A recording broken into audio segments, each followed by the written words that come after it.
Hello, welcome back to the Phantom Diary channel. I'm sure there are many of you listening to my stories to fall asleep. Before we start, write in the comments what country you're listening from. So, let's go. It had been abandoned for decades, they said. The old carnival on the edge of town was where whispers of disappearances and ghost stories began. My cousin Lily, my brother Matt, and I weren't superstitious, but we were thrill seekers. When we heard about the rumors of the silent Ferris wheel, we knew we had to see it. The carnival grounds were overgrown with weeds, the remnants of rides leaning like skeletons under the pale moonlight.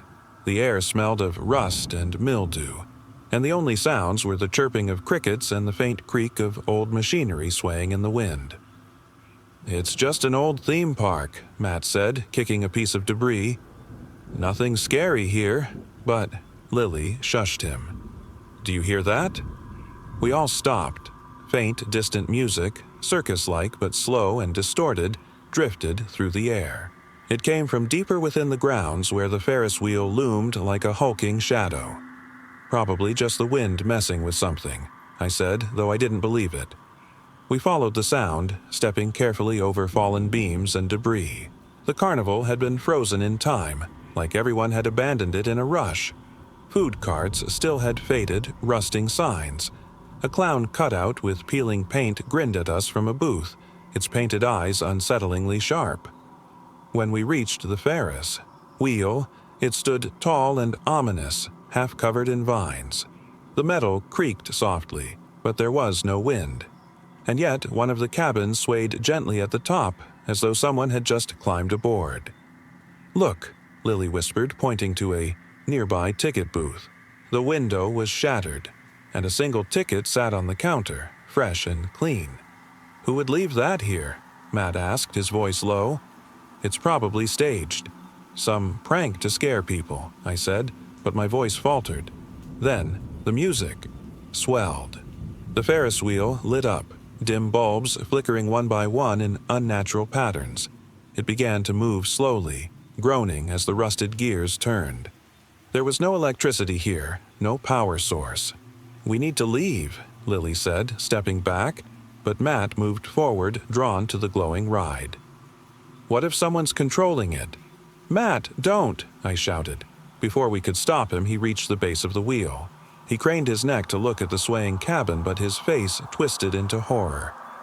"There's someone in there," he said, stumbling back toward us. I grabbed his arm. "What did you see?" "It wasn't human," he whispered.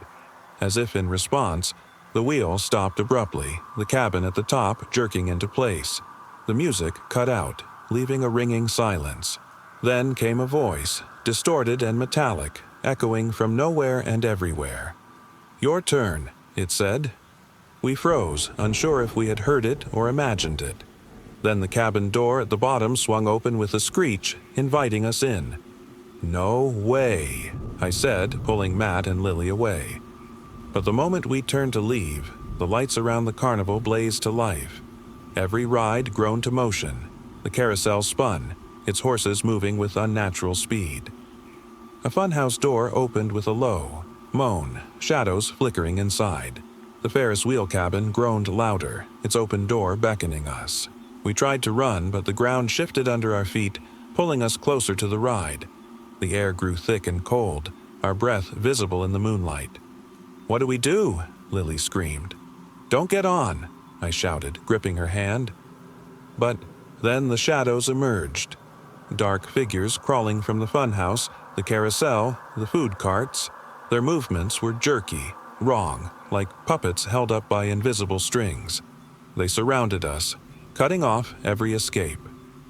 The voice returned, louder now. "Your turn." I don't know why I did it, but I stepped forward. "Fine," I said, trembling. "We'll ride. Just let us go afterward." The shadows paused, then melted back into the darkness. The Ferris wheel door swung wider, and the three of us climbed into the cabin, shaking. The ride started, pulling us higher into the air. As we reached the top, the carnival below shifted. The rides disappeared, replaced by black nothingness. The shadowy figures writhed below, their faces melting into screams. The voice returned. "You looked! You stay!" But just as I felt the cabin lurch forward, the wheel stopped. The lights blinked out and the shadows froze. We were sitting in an empty field, the Ferris wheel gone. The carnival was no more, as if it had never been. We ran and never looked back. Weeks later, I developed a rash on my arm. It formed the shape of a Ferris wheel. The amusement park was once the heart of the town. Bright lights, laughter, and the sounds of roller coasters echoing into the night. Now, it was a shell of its former self, an abandoned wasteland of decaying rides and rusted metal. My friends, and I decided to explore it late one evening. The thrill of sneaking into a place that was supposed to be off limits too tempting to resist.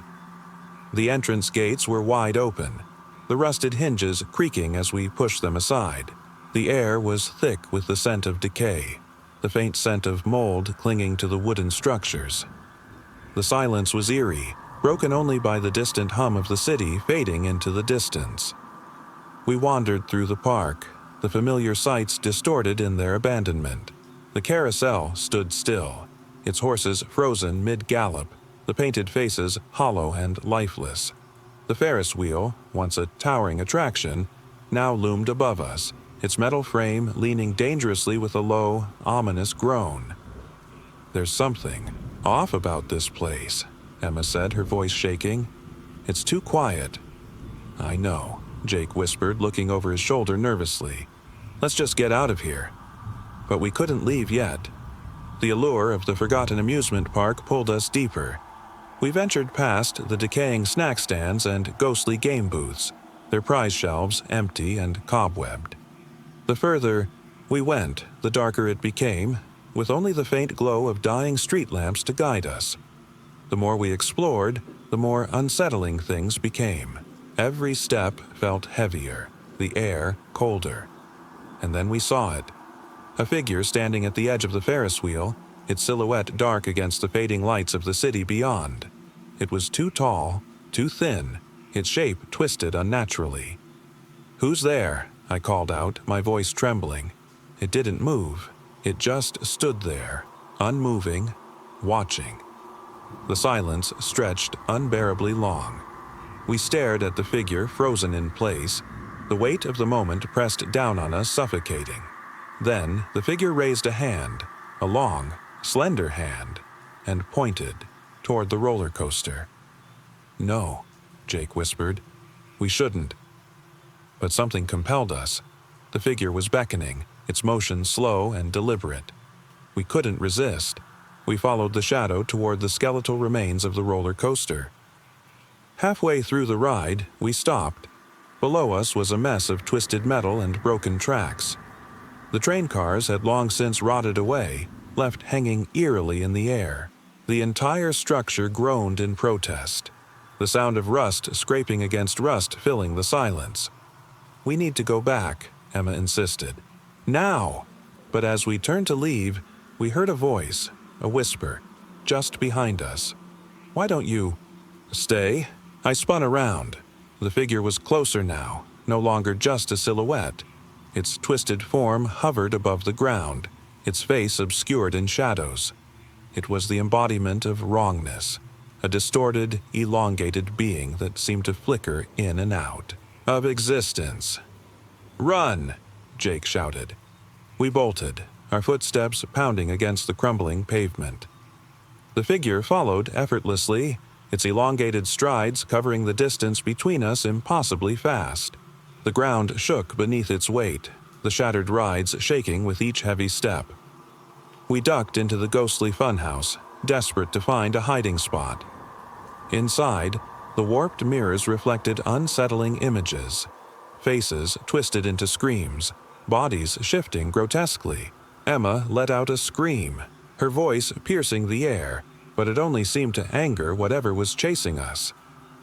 The hallways stretched impossibly, the walls closing in. The whispers became screams, louder and louder until we couldn't tell where they were coming from. The distortion of reality was overwhelming, a nightmare given form. Then, just as suddenly as it began, the screams stopped. The funhouse went silent. We crouched in the darkness, too afraid to move. And that's when we heard it. The laughter. Soft, high-pitched giggles echoing from somewhere deep within the building. The laughter grew louder, echoing off the warped walls. It was coming closer. "Wake up!" Jake whispered frantically, shaking me. "It's a nightmare. Wake up!" But it wasn't a nightmare. It was real, and it wasn't letting us go. We had been hiking all day, winding through narrow trails and dense forests. The mountains rose around us, jagged and imposing, and the cool evening air carried the scent of pine and earth. It was beautiful, remote, and serene. After hours of trekking, we finally found a clearing. My friends and I pitched our tents, set up camp, and gathered around a crackling fire. The stars were beginning to peek out from the dark sky, and for a moment, everything felt peaceful. "Perfect," Ethan said, stretching out on a nearby rock. "Just us and nature." We had been looking forward to this trip for weeks. No phones, no noise, no interruptions, just the wilderness. But as the night deepened, that peace began to feel uneasy. The fire hissed and popped, shadows flickering wildly against the trees. We heard nothing beyond the crackling of the flames. No birds, no animals, not even the distant hum of civilization. Just silence. "Hey," Emily whispered, pulling her jacket tighter. "Where did the others go?" Ethan and I exchanged glances. "What do you mean?" "Our friends," she said. "They were here a minute ago. They were sitting by the tents, and now, nothing. I scanned the area, but there was nothing. Our friends were gone. Just the three of us remained." "They probably walked off somewhere," Ethan suggested, though his voice wavered. But as the minutes passed, no sign of them returned. No sounds of movement, no distant laughter, nothing, just the stillness of the forest. It was as if they had vanished completely. "We should look for them," Emily said, standing. Her flashlight flicked on, casting long beams into the dark. "Woods. We're not splitting up," I warned her. "Let's stay by the fire." Ethan nodded. "Yeah, it's not safe. Whatever happened, they'll come back." But as we sat there, the unease deepened. Shadows moved in the corners of our vision, shapes that seemed too unnatural to be mere tricks of the firelight. We heard faint whispers, almost like voices carried on the breeze, but when we tried to pinpoint them, they disappeared. "I don't like this," Emily said, her voice trembling. "I can feel them. Watching." The fire flickered again, and this time I swear I saw something shift behind the flames. A shadow, tall and humanoid, standing just beyond the perimeter of the light. It was fleeting, impossible to focus on, but unmistakable. "What is that?" Ethan whispered, his voice barely audible. "I don't know," I said, gripping my flashlight tighter. "Stay close." Suddenly, the whispering grew louder, more distinct. It wasn't just in our ears, it was inside our heads, words we couldn't quite make out, but they sent a chill down our spines. The shadows began to close in, slithering closer to the fire. The forest, once a comforting expanse, now felt like a living entity, breathing, alive, watching. Then the faint sounds of movement, something heavy, deliberate, creeping through the underbrush. A low, guttural growl followed, distant but chillingly close. My heart pounded in my chest. "They're coming," Emily said, her breath ragged. "We have to go." Ethan grabbed her hand, and we bolted for the tents, stumbling through the uneven ground. Behind us, the whispers and growls grew louder, more aggressive. The shadows followed, their forms now far more distinct. A twisted, humanoid shape with sharp, jagged claws. The fire flared once more and revealed them. Their faces were twisted beyond recognition, with hollow eyes and grotesque smiles. They moved unnaturally fast, jerking between trees, impossibly silent. And they weren't alone. More shadows emerged, crowding the edge of the firelight, a sea of black, monstrous shapes. I reached our tent first, fumbling with the zipper. Ethan and Emily weren't far behind. The tent finally zipped closed and we huddled inside, holding our breath as the sound of movement surrounded us. But they didn't stop. The growls and whispers continued, so close it felt like they were inside the tent with us. The air grew colder, and the feeling of being watched was suffocating. Every second felt like an eternity. Hours passed, or maybe only minutes. Time was warped. But then, just as quickly as they came, the sounds faded. The shadows receded, and silence returned. We emerged from the tent slowly, hearts still racing. The campsite was still and dark. The fire burned down to embers. Our friends were gone, completely vanished. No footprints, no signs of struggle, nothing. "They're still here," Ethan whispered. "They never left." And deep in the distance, a faint, chilling laughter echoed through the forest. It was supposed to be a peaceful camping trip, a weekend getaway in a remote forest. My friends and I had been planning this trip for weeks, excited for the fresh air, hiking, and the chance to disconnect from our busy lives. We had packed our tents, food, and basic supplies and set off early Saturday morning. The forest was dense, the trees towering above us like sentinels. The air was cool, and the sounds of nature surrounded us, a calming ambiance that seemed untouched by civilization. We found a clearing near a small babbling stream and decided to set up camp there. The first night passed without incident. Stars blanketed the sky, and the crackling fire kept us warm as we shared stories. It wasn't until the second night that things started to feel off. We woke up in the early hours, hearing strange noises, whispers, that seemed too low to be human. At first, we shrugged it off as animals or the wind, but the noises continued throughout the night, faint but unmistakable. A chorus of voices murmuring just beyond the trees. "I think it's time we leave," Sam whispered, his voice shaking. "No way," Emily said, rolling her eyes. "We've barely been here a day." But that night, something different happened. We were gathered around the fire and I was snapping photos of the camp when my camera picked up something wrong. In every shot, the forest appeared normal, but when I reviewed the images, I noticed figures, just barely visible, lurking in the background. Tall, shadowy figures with no discernible features, watching us from the edge of the frame. "What the hell is that?" I asked, showing the group. "Maybe it's a glitch," Jake suggested, but his voice wavered, and I could see the unease in his eyes. Suddenly, the whispers grew louder, surrounding our camp like a low, humming buzz. The fire flickered, almost going out entirely, leaving us in near-total darkness.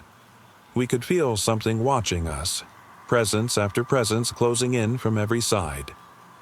"We need to leave now," Emily said again, more firmly this time. "EQ." Packed up hastily, though the forest seemed to be pushing back. Branches snagged at our clothes and the air grew colder with each step. The whispers followed us, louder now. Full sentences, distorted and menacing. Suddenly, Jake froze in place. His flashlight trembled in his hand as he stared into the woods ahead of us. "There's something there," he murmured, his voice quivering. We all stopped, the atmosphere suffocating. Just a few feet ahead, through the trees, we saw it. A figure. A tall, shadowy shape, not quite human, but not entirely animal either. Its form was obscured, fluid, like darkness given form, and its eyes, two glowing, malevolent orbs, stared right at us. "Run!" Sam yelled, grabbing Emily's arm. We bolted, pushing through the trees as fast as we could. The whispers became screams now, sharp and invasive, tearing at our sanity. Didn't stop until we reached the edge of the forest, gasping for breath. Behind us, the whispers faded into silence. The forest was still.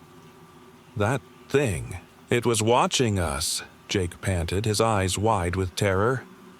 We shouldn't have stayed, Emily whispered, her voice trembling. The next morning, we returned to the site with daylight. The camp was untouched.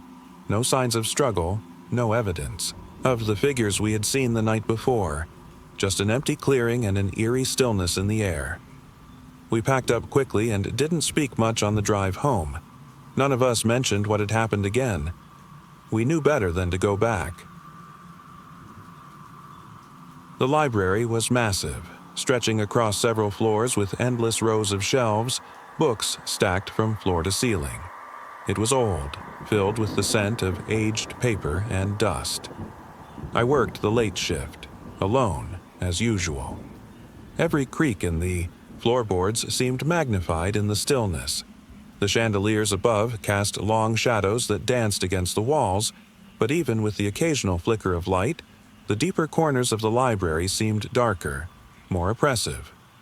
At first, it wasn't anything unusual, just another quiet night with the occasional rustling sound, likely caused by the settling of the old building.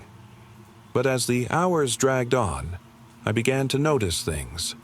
Subtle, unsettling details that made my skin crawl. I had been shelving a stack of books when I heard a faint whisper, soft, almost imperceptible. I paused, glancing around, but the aisles were empty. The library was eerily quiet once again. Brushing it off, I continued my work. That's when I saw it. A figure in the distance, standing between two shelves. A shadowy figure, unmoving, watching. No details, just a hollow outline of a person, tall and gaunt. My breath caught in my throat. "Hello?" I called out, my voice trembling. No response. The figure didn't move. It simply stood there, watching. Heart racing, I took a step back, but my foot brushed against something cold. Looking down, I saw a book lying face down on the floor, its pages torn, as though something had been ripped from it. "What the hell?" I muttered. I hurried toward the front desk, heart pounding against my ribs. My fingers fumbled over the phone as I tried to call security. The line went dead. Static hissed through the receiver. The whispers started again, low, almost inaudible at first, but they grew louder with each passing second, creeping into my ears like nails scratching against glass. I turned around slowly. The shadow was closer now, looming between the shelves. The eyes, empty sockets, stared into mine. Empty, lifeless. Its figure seemed to shimmer slightly as though bending the light around it. I stumbled backward, but there was nowhere to go. The aisles were endless, packed with books and shadows. The whispers reached a fever pitch, rising to a deafening cacophony as the figure moved closer. Suddenly, a voice echoed through the library. A voice that was not mine. A voice that shouldn't have been there, whispering my name. "Who are you?" I felt a cold hand brush against my cheek. Ice cold. My knees buckled and I fell to the ground, my scream echoing through the silent library. The figure towered above me now, its distorted shape twitching unnaturally. In a moment of desperation, I grabbed a heavy encyclopedia from a nearby shelf and smashed it against the figure. The hollow shape flickered violently before collapsing into a cloud of black mist. The whispers ceased instantly, replaced by deafening silence. I sat there for what felt like hours, trembling, unable to comprehend what had just happened. When I finally found the courage to stand, the figure was gone. The book on the floor was gone too, along with the ripped pages. The library was empty once more, but I knew I wouldn't forget that night. It had been years since the last train passed through the old station. Once bustling with life, the platform now sat in eerie silence, overgrown with weeds and shadows.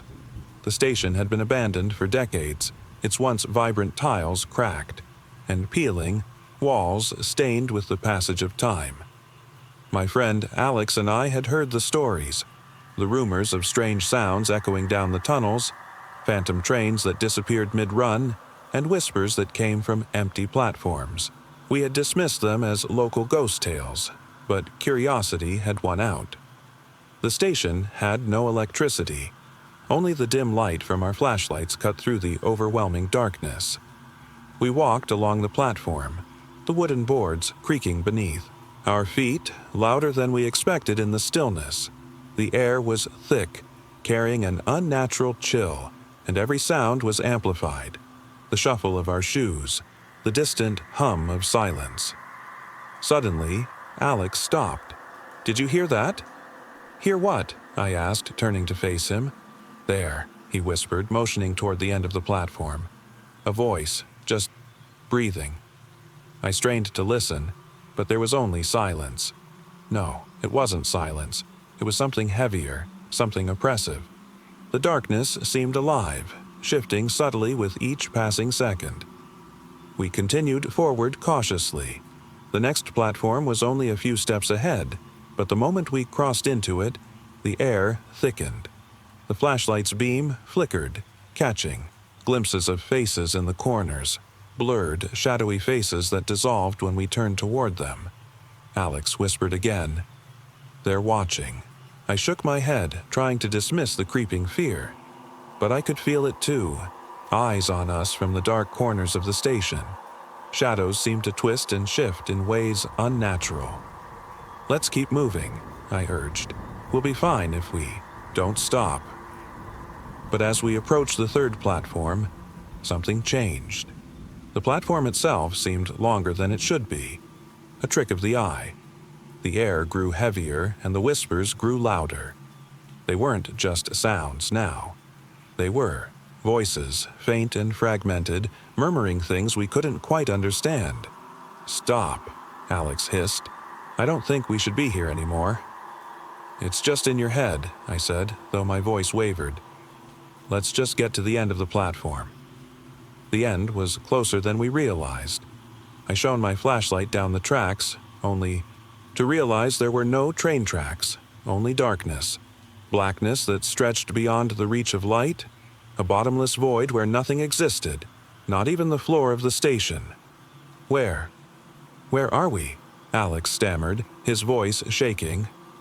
Suddenly, a figure emerged from the blackness, a tall, slender silhouette. It moved silently, smoothly, as though gliding across the void. Its face was indistinct, a shadow without features, and its arms were elongated, reaching toward us in slow, unnatural motions. "Run!" I yelled, grabbing Alex's arm. We sprinted back toward the main platform, but the figure kept pace. It didn't move quickly. It didn't need to. Its presence enveloped the space around us, pressing down on us with a suffocating force. The whispers turned into screams, each one more terrifying than the last. "You can't escape," the voices hissed in unison.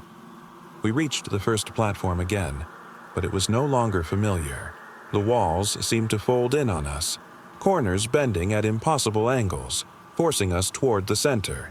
The light from our flashlights flickered, dimming until they were nothing more than faint glows. "Please," Alex cried, dropping to his knees. "Let us go." But the figure was upon us now, its shadowy form eclipsing everything else. I tried to scream, but no sound escaped. The whispers filled my mind, dark, haunting words that twisted my thoughts into madness. The last thing I saw was Alex, his mouth moving in silent pleas before darkness overtook us entirely. It had always been a dream of mine to visit the old lighthouse perched on the edge of the coast. Lonely and secluded, it stood tall against the crashing waves, weathered by time and the elements. No one had lived there for decades, and the stories surrounding it were enough to keep tourists away. Whispers of strange sounds, shadows moving in the corners of windows, and eerie lights flickering from the tower at night. I had heard those stories, but curiosity won out over fear. With nothing but my camera and a notebook, I set out alone to capture the lighthouse. The journey was long and treacherous, the winding coastal roads cutting through cliffs that seemed to scrape the sky. By the time I reached the lighthouse, the sun was sinking below the horizon, leaving the sky in a wash of muted colors. The building loomed over me, massive and imposing. Rusted metal stairs spiraled up the side, disappearing into the top of the tower. I knew there was no electricity, no phone signal, and no one for miles. The isolation was absolute. Still, I was eager to explore. Inside, the air was damp and cool. Old furniture, faded and broken, littered the main room. The walls were lined with photographs and journals, evidence that someone had once called this place home. Dust coated everything, settling like a veil over the long-forgotten memories. Flashlight beam cut through the darkness as I made my way to the staircase. Each step creaked underfoot, the sound echoing down the empty halls. Shadows stretched endlessly in every direction. The higher I climbed, the colder it became, the wind whipping through the open windows. The top of the lighthouse was a narrow room, filled with metal machinery and a glass lens that once guided ships safely through the night. The light had long since died, but the memory of it still hung in the air, a strange, almost tangible presence. I began taking photographs, capturing the decay, the emptiness. The silence was oppressive, the kind of silence that seems to hum just beyond the ears, a constant, subtle pressure against the senses. I couldn't shake the feeling that I wasn't alone. "Hello?" I called out, my voice a whisper in the vast emptiness. There was no response, just the wind outside, battering the lighthouse like a living thing. But the sensation only grew stronger, as though something was watching me, just beyond the edge of sight. I glanced around, camera ready, but there was nothing. Still, I kept snapping photos. The lens flared once, casting an eerie glow in the dark. Looking through the viewfinder, I saw something, a pale face in the corner of the frame. It wasn't there in reality, only in the photograph. A ghastly figure, eyes hollow and mouth slack, peering out from the shadows. I froze, unable to move. Shaking, I snapped another shot, but the face wasn't there anymore. It was gone, as if it had never existed. I checked the photos in disbelief, but each one was empty, just the desolate interior of the lighthouse. My breath quickened. Suddenly, a voice echoed softly in the distance, carried on the wind. "Stay." I spun around. "Who's there?" Silence. But that voice, so close, so clear, lingered in my mind like a haunting melody. I looked out the windows, scanning the coastline. Nothing but waves crashing against the rocks and the infinite horizon. The hairs on my neck stood on end. I felt exposed, trapped by the vast emptiness. My flashlight flickered again, dying for a moment before flickering back to life. It seemed weaker now, the beam wavering as if struggling against something unseen. I stumbled down the stairs, desperate to escape the oppressive atmosphere. The lower levels were darker, more enclosed. The wind howled through the windows, but it wasn't enough to drown out the whispers that grew louder with each step. "Leave," the voice whispered again, closer this time. A breath in my ear, I raced toward the door, fumbling with the rusted handle.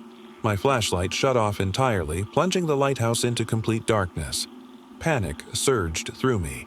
I heard footsteps, bare, ragged footsteps, on the wooden floor below. They echoed louder and louder, as though whatever was chasing me was right behind me. "Stay with me," the voice said again, this time more insistent, more menacing. With all my strength, I kicked the door open, stumbling into the night. The heaty sea breeze hit me like a wave, cold and bracing, pushing the whispers away. I ran, toward the car, away from the lighthouse. As I sped down the coast, the images flashed through my mind, the face in the photograph, the voice, the footsteps, and I knew. I knew the lighthouse was alive, a place too long abandoned, too tied to something unnatural, something that had never truly left. To this day, I never returned. The lighthouse still stands there, solitary and quiet. But I can't. Forget the shadows that reside within it. Some places I've learned should never be explored.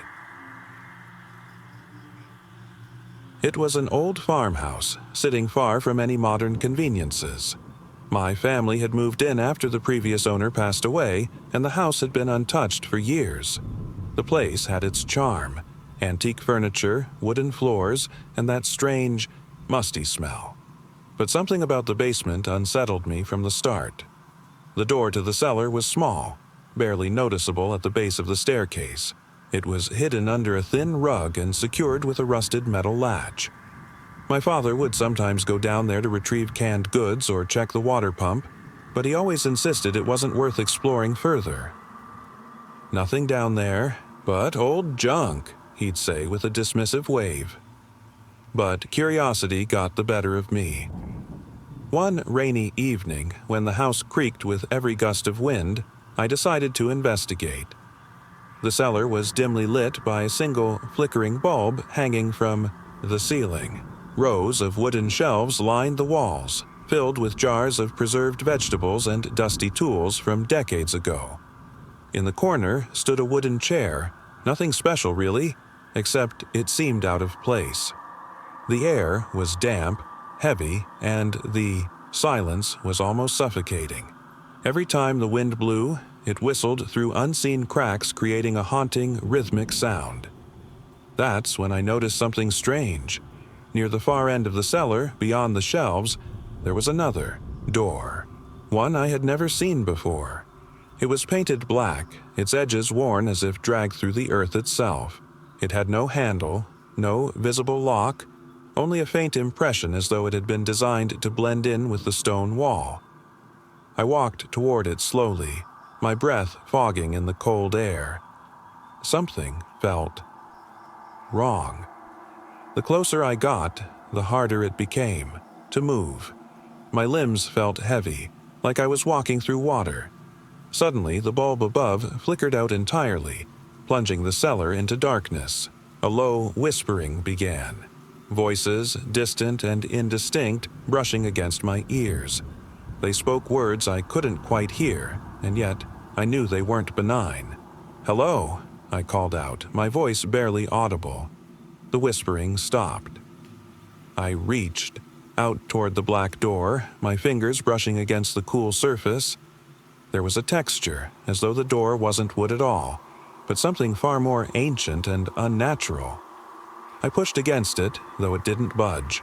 It felt as if it wasn't meant to be opened, meant to remain hidden forever.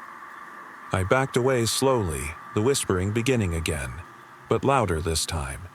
The voices weren't just speaking anymore, they were chanting, low and rhythmic, as if a chant rising from deep within the earth itself. The temperature dropped rapidly, and an oppressive weight settled on my chest. The air grew thick with something otherworldly. Panic gripped me. I reached blindly for my flashlight, turning it, on just in time to see the black door shift. It didn't move outward, it shifted inward, melting into the wall as if swallowing itself. And then, it wasn't a door anymore. It was a void that stretched endlessly into darkness, shifting and writhing like a living thing. The whispering grew louder, morphing into a chorus of voices, some crying, some laughing, each sound hauntingly, familiar, yet alien. My breath hitched, my heart pounding so hard I thought it might burst. Suddenly, a voice cut through the noise, a low, guttural whisper right in my ear. "You should have left it alone," I screamed as the void surged toward me, pulling me into the darkness. We moved into the house during the summer. It wasn't anything special, a modest home with chipped paint and a narrow, overgrown yard. Nothing unusual stood out at first, beyond the quiet that settled over the neighborhood.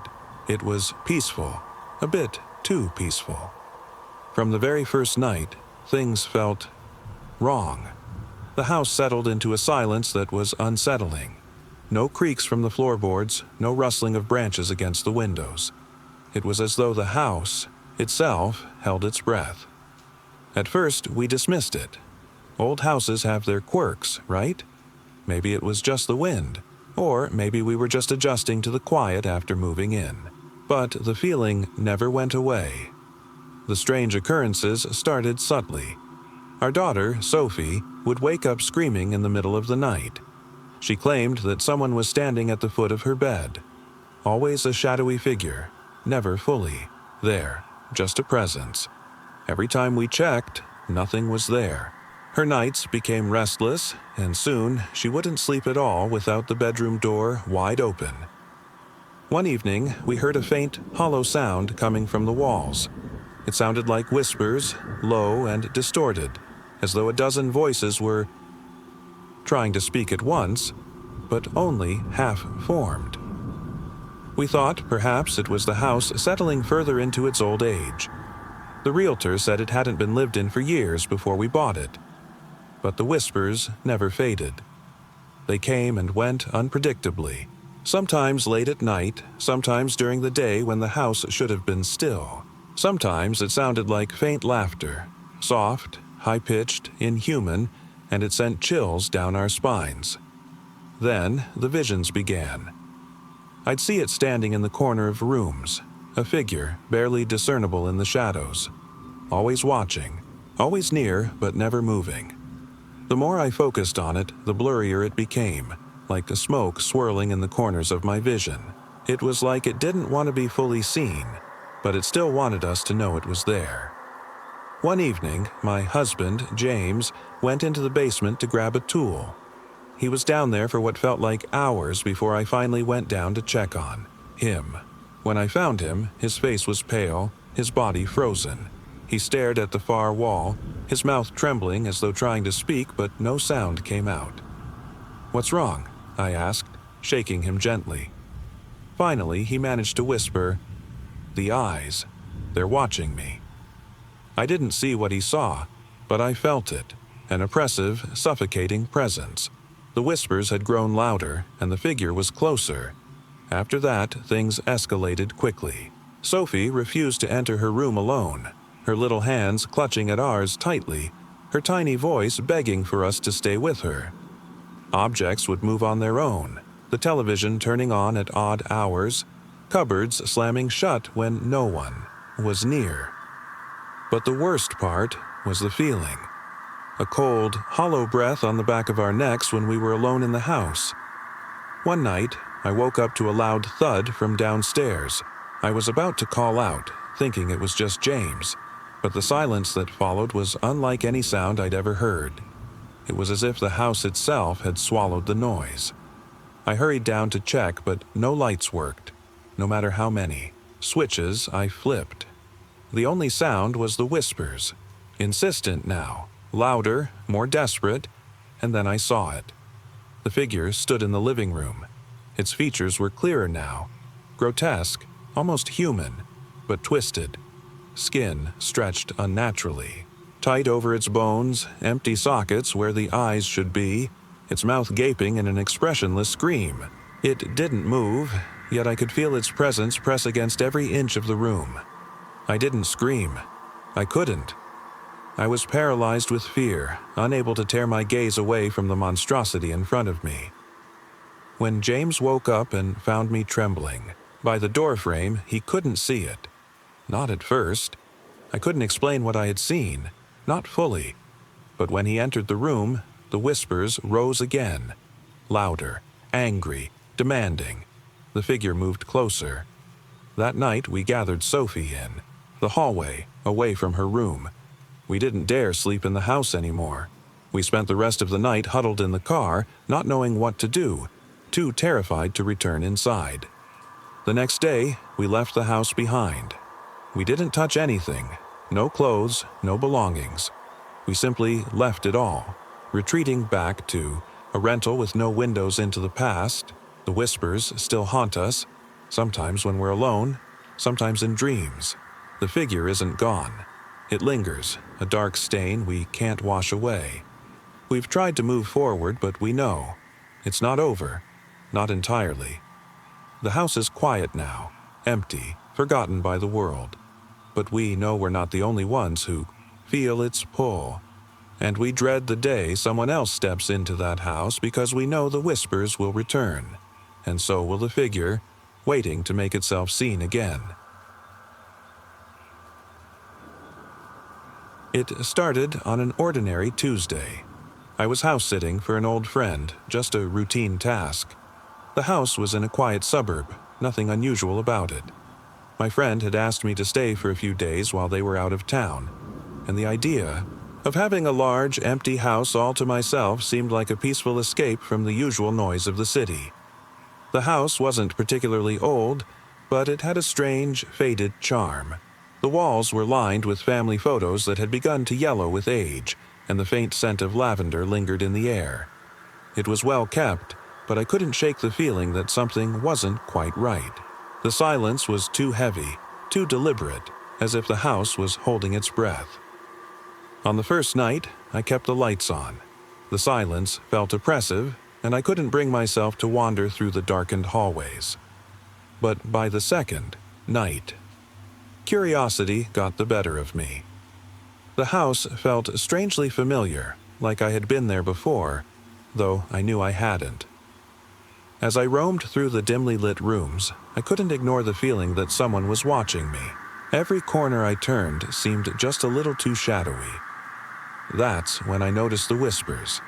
They started faint, barely audible, like they were carried on the wind. I figured it was just the house settling, but as the night wore on, the whispers grew louder. They seemed to come from the walls, but whenever I pressed my ear to them, they stopped. It was as if the house itself was trying to speak, only to fall silent when I paid attention.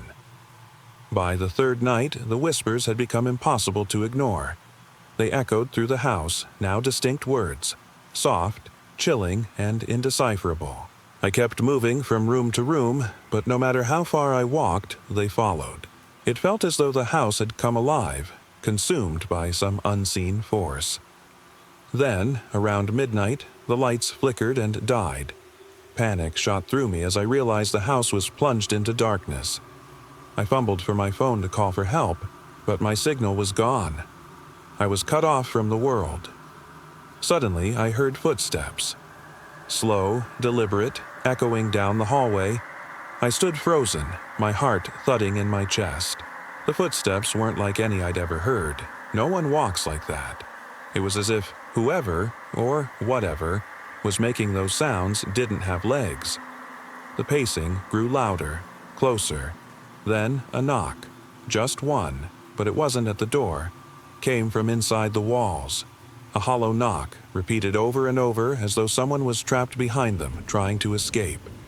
My blood ran cold as I backed away, feeling trapped and surrounded by darkness. I didn't know how long I stood there, but soon the whispers became more than just disembodied sounds. They were calling to me. They seemed to come from all around, each word spoken clearer than before. "Let us out," they pleaded. "Please, help us." In a moment of sheer terror, I bolted for the front door. I didn't care about the force keeping me there. I had to escape. But as I unlocked the door and pushed it open, I realized it wasn't my front door. The house I was standing in wasn't the one I had entered. I had stepped into a house identical to the one I had come from. Same layout, same old photos on the walls. But something was different. The air was colder, the silence deeper, and the whispers had followed me, now louder and more desperate. I didn't dare go back inside. Instead, I ran into the night, my breath clouding in the freezing air. The whispers still echo in my mind. Each word burned into my memory. And even though I made it out, I know the house isn't done with me. Sometimes I hear those whispers in my sleep. They're never far. They're still calling. It started with an invitation I couldn't ignore. A friend, someone I hadn't spoken to in years, reached out. The message was simple. "Come visit me. I've got something strange to show you." His house was located high on a hill, far from any main road, surrounded by empty fields and scattered woods. I hadn't seen him in over a decade, but the tone in his message felt urgent. Intrigued, I agreed. The drive there took hours. The farther I went, the fewer signs of life I encountered. The last mile was on a narrow, winding road that disappeared into thick forest on either side. The only sounds were the crunch of gravel under my tires and the rustling of leaves. Finally, I arrived at the house. It stood on a hill, distant and isolated, looking more like a relic from another time than a modern home. The windows were old, the wooden shutters peeling, and the paint was faded and cracked. Yet there was something unsettling about the place. The silence, the emptiness that seemed unnatural. As I stepped out of my car, a chill ran down my spine. The air was thick, as though something had been pressing down on the world for too long. The only movement came from the trees swaying gently in the wind. But something felt off. My friend met me at the door, his face pale, his eyes sunken. He had always been the quiet type, but this was different. He looked weary, as if he had been through something I couldn't fathom. "You made it," he said, barely looking at me. His voice was hollow. I followed him inside. The house was quiet, almost oppressively so. The wooden floor creaked underfoot, and every shadow seemed to stretch a little too far. The air smelled old, like dust and decay. It wasn't simply abandoned. It felt trapped, as though the house itself hadn't aged well. He led me upstairs, past rooms that were cluttered but untouched. There was a tension in his silence that was almost deafening. When we reached the attic door, he hesitated before opening it.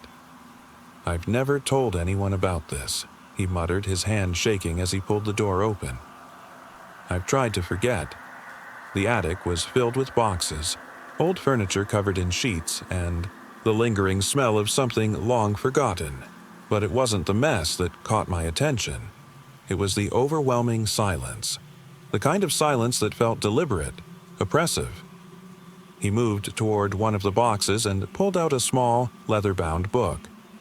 Its cover was cracked, and the pages yellowed with age. He handed it to me without a word. "What is this?" I asked, flipping through the fragile pages. "I don't know," he replied. "It was here when I moved in. I've never been able to read it. Something about it feels wrong." The pages were filled with strange symbols. None I recognized. The handwriting was uneven, as if whoever had written it wasn't fully in control. I could feel the weight of it in my hands, as though the book had a life of its own. I handed it back to him, but as he took it, his grip tightened. His knuckles went white and he looked up at me with a mixture of fear and resignation. "There's something else," he said quietly. "I've heard things. At night, in the walls." I stared at him, unsure whether to believe him, but his eyes betrayed the truth. "We all hear things," he continued, his voice barely above a whisper. "Whispers. Voices. They don't stop." I laughed nervously, trying to brush it off. "That's just the house settling, right?" He shook his head, his face pale. "It's not the house, it's something else." That night, as I lay in the guest room, I couldn't sleep. The house creaked, but it wasn't just the sound of wood settling. The whispers began again, soft, barely audible at first. But as the hours passed, they grew louder. I pressed my hands to my ears, trying to block them out. They were coming, from the walls, the ceiling, and every corner of the house. "You're not supposed to be here," a voice whispered, hollow and distorted. "You shouldn't be here." I couldn't escape it. No matter where I moved, the whispers followed. The next morning, my friend was gone. His car was still parked outside, but he wasn't answering his phone. I searched the house, calling his name, but there was no sign of him. I left the house, leaving the door wide open behind me, and never looked back. The woods swallowed the road, and I drove away without a second glance. I never went back, and I never will. It was supposed to be a simple day at the beach, the kind where the sun beats down, the sound of waves is constant, and nothing seems out of place. My friends and I decided to take a trip to a secluded beach we'd heard about, far from the crowded tourist spots. We packed coolers, sunscreen, and our usual beach gear, eager for some peace and quiet. The beach was vast, rocky, and stretched out for miles. It felt like we were the only ones there, which was exactly what we'd wanted. We spent the day lounging, swimming, and talking. The water was refreshing, the sand soft beneath our feet, and the sense of isolation only added to the charm of the place. As the sun began to set, casting long shadows across the rocks, we decided to stay a little longer, hoping to watch the sun dip below the horizon. The air was warm and thick, but something about the silence unsettled me. It wasn't just the absence of other people. There was something else, something in the atmosphere that felt wrong. As the sun disappeared, the sky turned a deep purple and the horizon shimmered with orange streaks. We were packing our things when one of my friends, Lisa, stopped and pointed toward the edge of the beach. "Did you see that?" she asked, her voice quieter than before. We all turned. Standing at the far end of the beach, barely visible in the fading light, was a figure. It was tall and thin, cloaked in darkness, its outline blending with the shadows of the cliffs. At first, we thought it might be someone hiking the cliffs, but they weren't moving. They stood there, motionless, watching us. "Maybe it's someone camping," one of my other friends suggested. But there weren't any campsites around, just endless rocks and cliffs stretching into the distance. We watched for what felt like forever, but the figure didn't move. It was like a statue, unmoving and silent. A chill ran down my spine. The more we stared, the more I felt like it was staring back at us, like we were the ones being watched. Lisa started to take a step forward, her curiosity overpowering her fear. "We should check," she said softly. "Maybe it's just someone lost." I wanted to argue, to tell her to stay put, but the silence and stillness of the figure were too eerie. We followed her, our steps hesitant on the uneven rocks.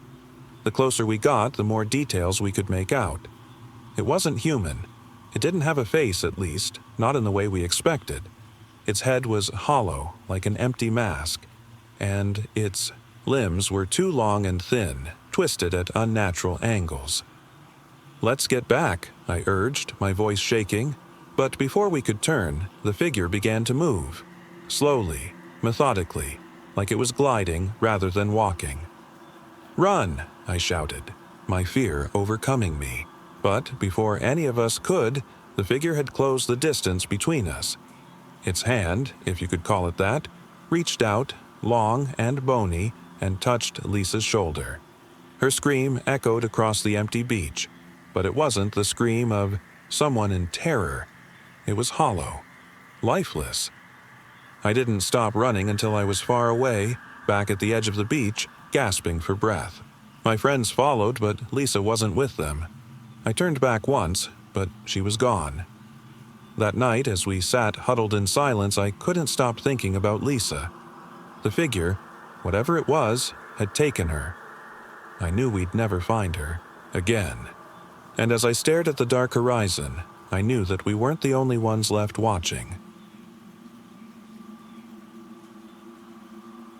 The summer evening was warm, the kind of heat that lingers even as the sun dips below the horizon. We decided to go on a hike that day, something none of us had done in a while.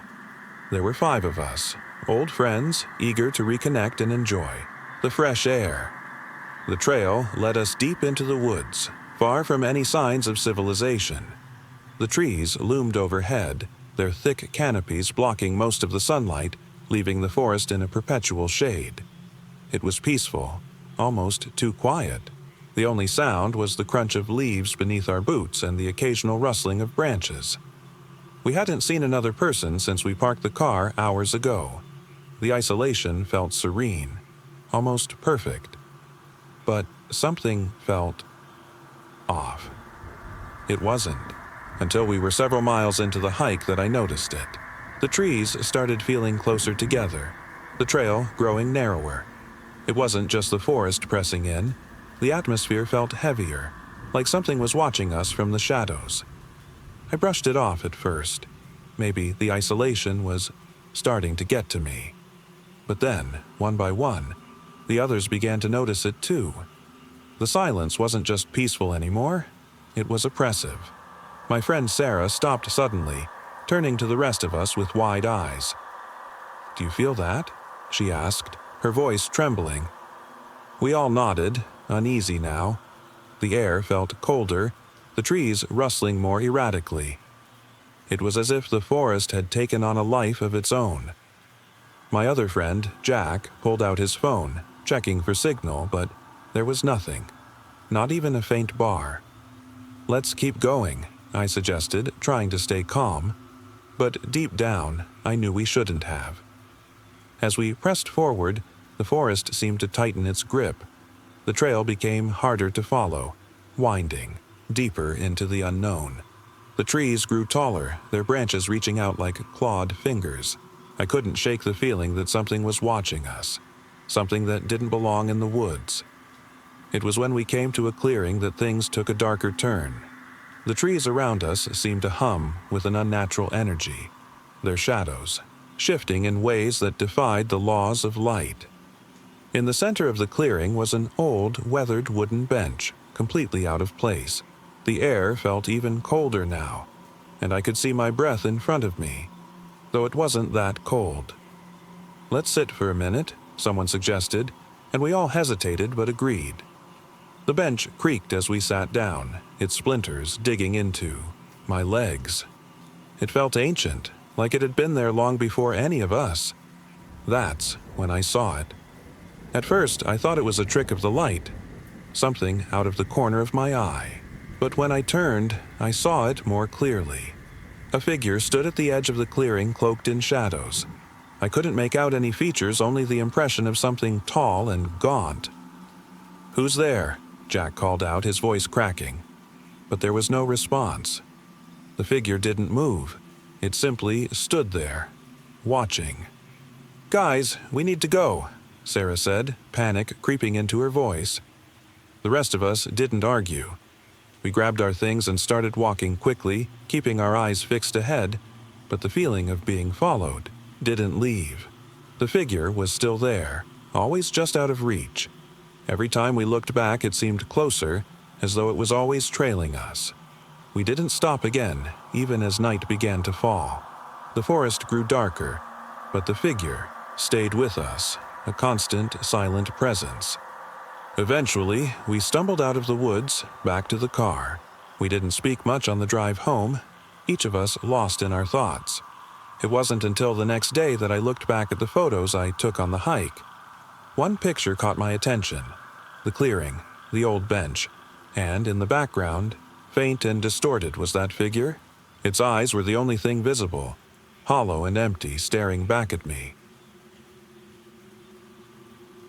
When I was a kid, my family lived on a small farm at the edge of a sprawling cornfield. It wasn't the idyllic countryside you'd see in paintings. Our house was old and creaky, and the cornfield seemed endless, especially at night. It was the kind of place where silence felt like a living thing, pressing in on you when the wind wasn't blowing. One summer evening, my parents went into town for supplies, leaving me and my older brother in charge of the place. The sun had just set, leaving streaks of orange and purple on the horizon. We were supposed to feed the animals and lock up the barn, but instead, we decided to play hide-and-seek in the cornfield. The rules were simple: stay within the first 10 rows and don't go too far from the house. My brother, always the braver one, volunteered to hide first. He darted into the tall stalks of corn while I counted to 50. The corn rustled as he moved, the sound growing fainter as he pushed deeper into the field. When I finished counting, I called out for him, stepping into the rows with a mix of excitement and unease. The corn loomed high above me, blocking out the moonlight. Every step felt louder than it should have, the dry leaves brushing against my arms and legs. "Come out," I called, trying to sound confident. No answer, just the soft whisper of the wind moving through the corn. I laughed nervously, convinced he was trying to scare me. I pushed forward, parting the stalks, my heart thumping a little harder with every step. Then I heard it, a soft, shuffling sound ahead of me, like footsteps, dragging through the dirt. I froze, listening. "Gotcha!" I yelled, sprinting toward the noise. But when I burst through the stalks, I stopped cold. It wasn't my brother. There was someone standing there, just a few rows ahead of me, their back turned. They were tall and unnaturally thin, with arms hanging too long by their sides. "Jason," I whispered, my voice shaking. The figure didn't move. My heart pounded as I backed away, trying to retrace my steps. But as I turned, I realized I was lost. The rows of corn looked the same in every direction, and the farmhouse was nowhere in sight. I called out for my brother again, panic rising in my chest. That's when I heard the laughter. It wasn't loud, it was faint and distant, like it was being carried on the wind. But it wasn't Jason's laugh. It sounded hollow, like it was coming from a throat that didn't quite know how to laugh. The rustling started again, this time from all around me. I spun in circles, trying to pinpoint where it was coming from, but it was everywhere. My breathing grew shallow as I stumbled through the rows, the stalks closing in tighter. Then I saw it again, the figure. But this time, it was closer. Its head tilted unnaturally as if it was trying to see me without turning all the way around. The laughter came again, louder now, and I bolted, pushing through the corn as fast as I could. The stalks scratched at my arms and face, but I didn't care. I just wanted to get out. I burst into the clearing near the house, panting and covered in dirt. Jason was standing by the barn, holding a flashlight, his face pale. "Where were you?" he yelled, his voice trembling. I tried to explain what I'd seen, but he cut me off. "We need to go inside. Now." That's when I noticed it. His hands were shaking, and his flashlight beam kept darting to the edge of the cornfield. I turned to look and felt my stomach drop. The figure was standing at the edge of the field, half hidden in the shadows. Its face was still obscured, but I could see its arms, long, spindly things that hung down past its knees. It stepped forward, its movements jerky, almost insect-like. We ran inside, slamming the door and locking it. Jason pulled the curtains shut, but I couldn't stop myself from peeking out. The figure was gone, but the cornfield seemed alive, swaying as if something was moving through it. We didn't sleep that night. When my parents came home the next morning, we told them what had happened. They didn't believe us, of course, but they didn't have to. That afternoon, we found footprints in the dirt outside the barn. They were huge, far too big to belong to any human, and leading from the footprints were drag marks, as if something heavy had been pulled back into the cornfield. We never played hide-and-seek again. A friend suggested we drive out to the old factory, located deep in the woods. The place had been abandoned for decades, they said, left to rot after the industry moved elsewhere. No one had been there in years, and the idea of exploring an eerie, forgotten space seemed too intriguing to resist. We set off early in the afternoon, 3 of us packed into an old sedan.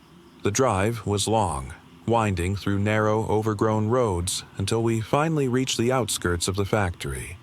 From the outside, it looked like a relic of another time.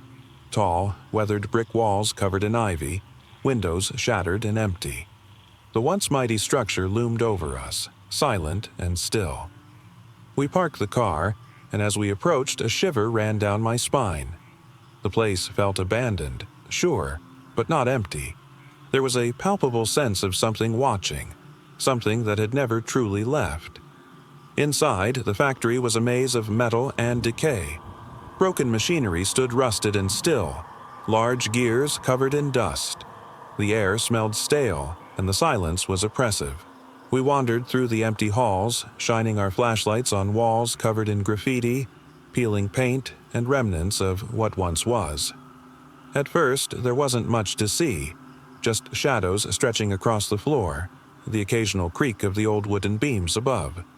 But as we moved deeper into the building, things began to feel wrong. It wasn't the faint echoes of our footsteps on the concrete floor, or the way the dust seemed to hang in the air like a living thing. It was the feeling that we weren't alone. I don't know how to describe it, but it wasn't fear in the usual sense. More like an overwhelming sense of presence, something watching, following us. We kept moving, dismissing the feeling as overactive imaginations, but my heart wouldn't stop racing. We reached what had once been the main hall, a vast expanse of cracked tiles and broken machinery. At the far end, partially hidden by a stack of debris, was a staircase leading to what looked like the second floor. We made our way towards it, stepping carefully through the clutter of fallen pipes and rusted metal. That's when we heard it. A low, faint groan, like metal twisting under pressure. We froze. It wasn't coming from the floor above, it was below. My stomach sank as I realized it was coming from the basement. The noise was distant, almost mechanical, but it felt wrong. I was about to suggest we leave when one of my friends, Jason, walked toward the staircase. His flashlight beam flickered, casting strange shadows across the walls as he climbed. The sound continued, growing louder now, as if whatever made it was approaching. "Come on," Jason called back, his voice echoing unnaturally. "Let's see what's down there." I hesitated, but curiosity got the better of me. The others followed Jason down the creaking staircase, leaving me behind, my nerves frayed. I clutched my flashlight tighter, scanning the space. The noise had grown deafening now. Something was down there, something heavy. When I reached the bottom, the scene before me made my breath catch. The basement was larger than I'd expected, filled with old machinery and storage crates. But what stood out were the deep, claw-like scratches etched into the floor, running from one end to the other. It was like something had dragged itself across the concrete, leaving long, deep marks behind. I tried to tell myself it was just decay, but the noises had stopped.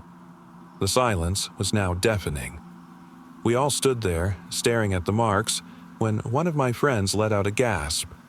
I followed his gaze, and there, in the far corner of the basement, was something I'll never forget. A figure, a tall, pale figure with hollow eyes, barely discernible in the dim light. It was partially obscured by shadows, its features indistinct, but I could feel its gaze, cold and empty, locked onto us. "No," I whispered, taking a step back. "Let's go." But Jason was already moving toward it. His flashlight illuminated the figure, and for a moment we all stood frozen, unable to look away. Suddenly, the figure spoke, not with words, but with a low, inhuman hum that seemed to reverberate through my entire body.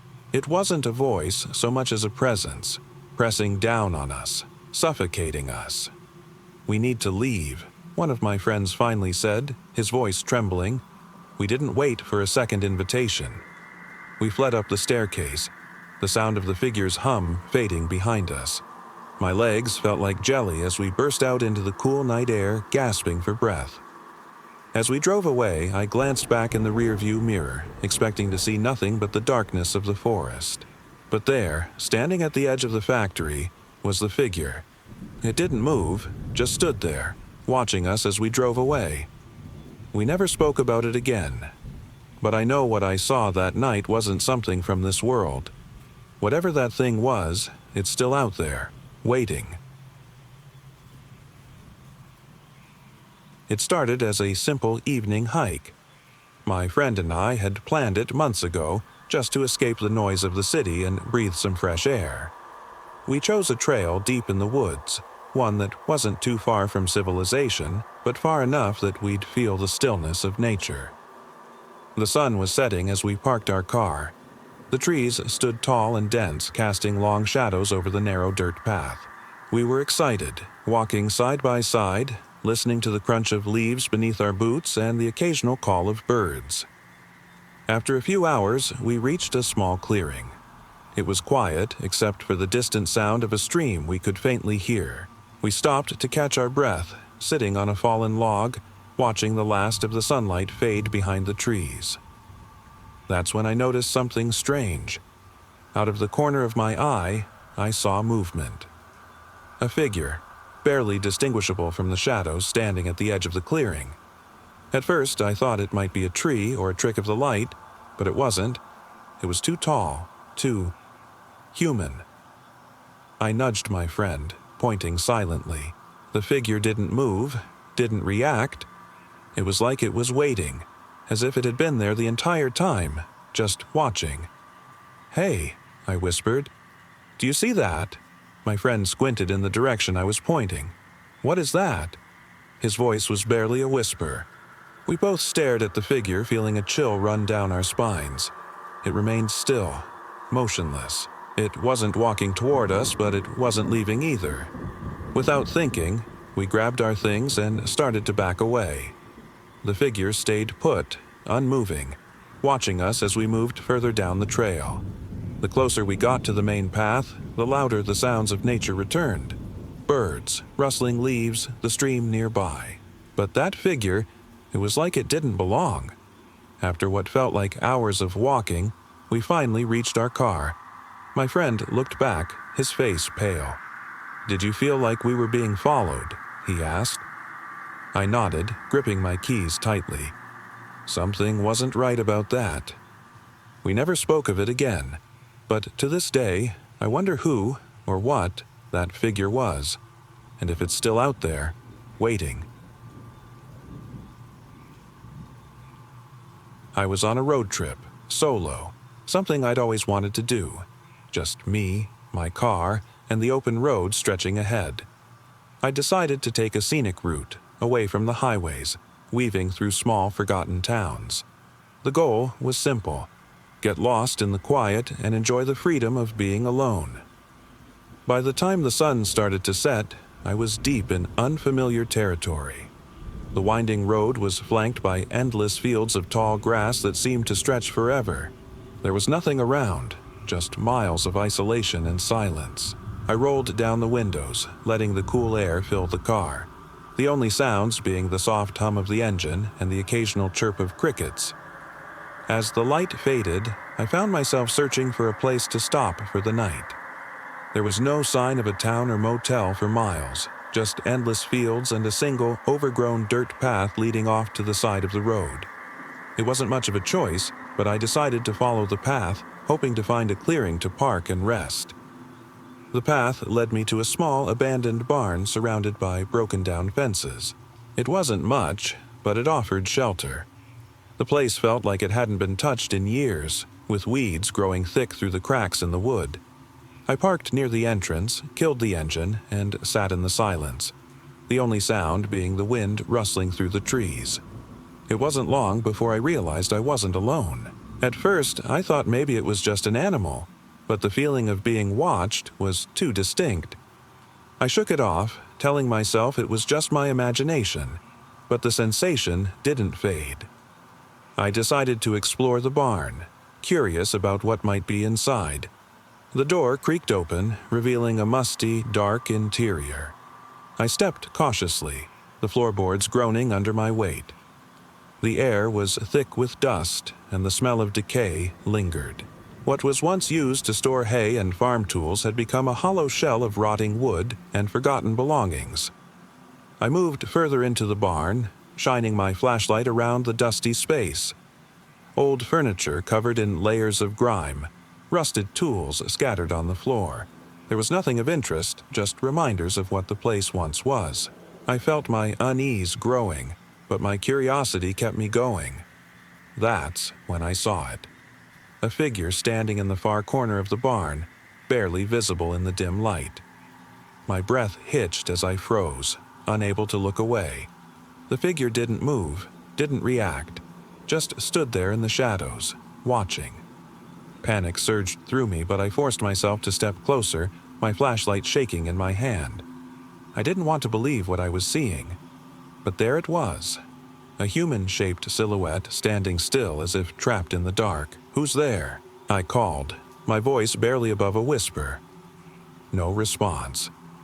The figure didn't move, didn't make a sound.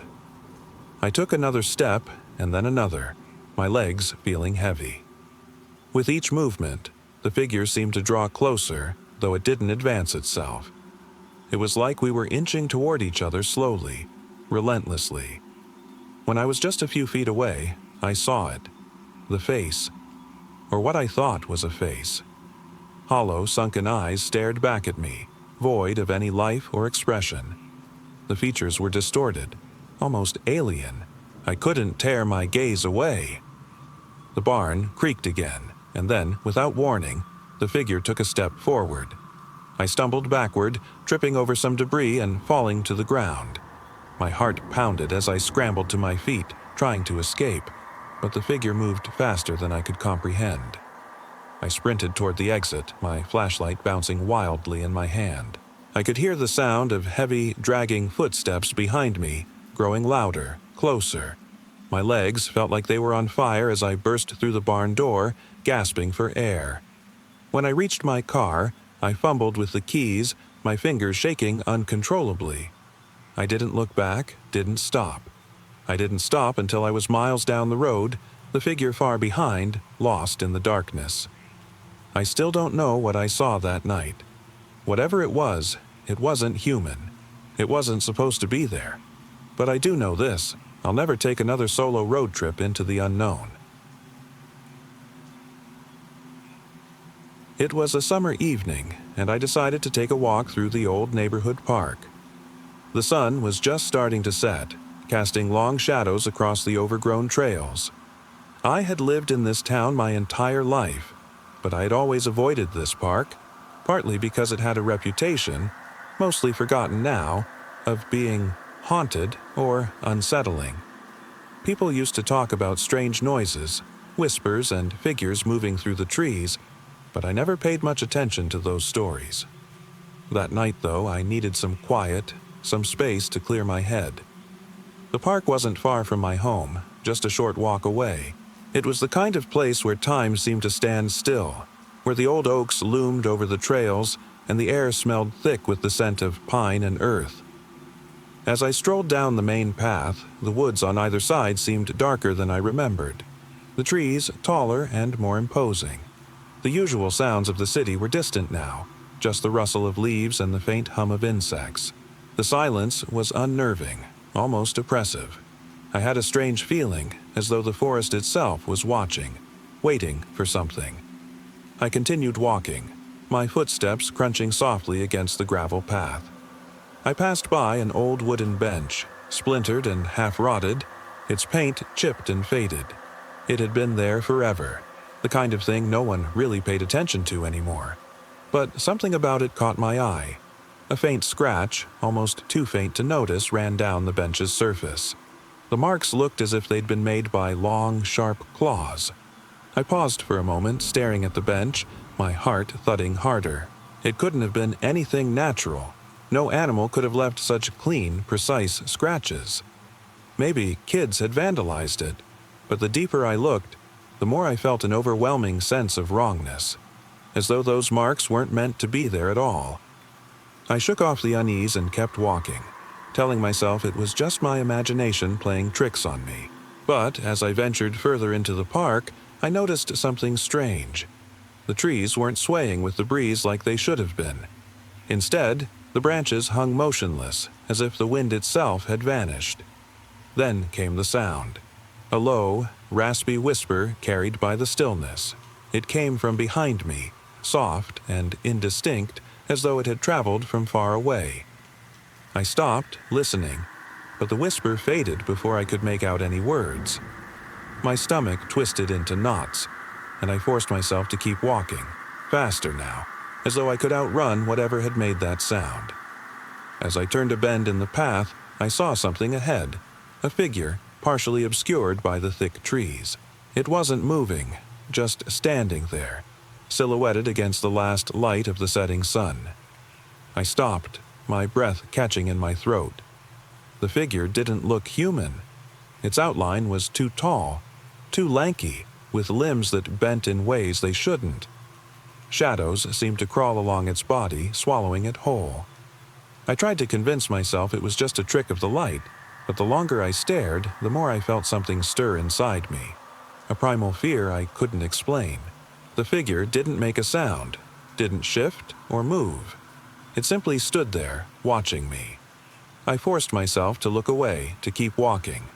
but as I passed, I could feel its gaze on me, cold and unrelenting.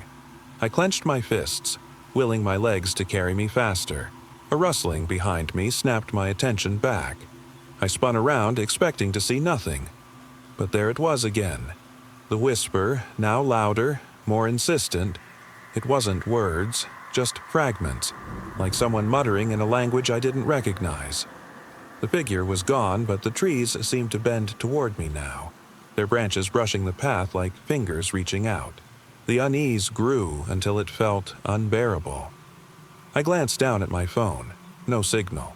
Of course, there was nothing but static in this part of the park, and I had no way to call for help even if I wanted to. Suddenly, I heard the sound again, this time closer than I'd ever imagined.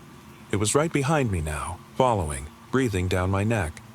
My legs wouldn't move. I was frozen, staring into the woods, unable to tear my eyes away from the darkness that seemed to stretch forever. Who's there? I whispered, my voice cracking. No answer, just the whisper. Louder now, almost as if it was coming from inside my head. And then, just as suddenly as it had started, everything fell silent. The whisper, the rustling, the feeling of being watched. All of it disappeared. I didn't dare turn around. I kept walking, every step trembling beneath me. I didn't know if I was imagining it, but I could have sworn something was still there, hidden just beyond the edge of my vision. The park finally gave way to the street, and as I walked back home, I couldn't shake the feeling that I was still being followed. The whispers echoed in my ears, and I didn't dare look back. I've never gone back to the park.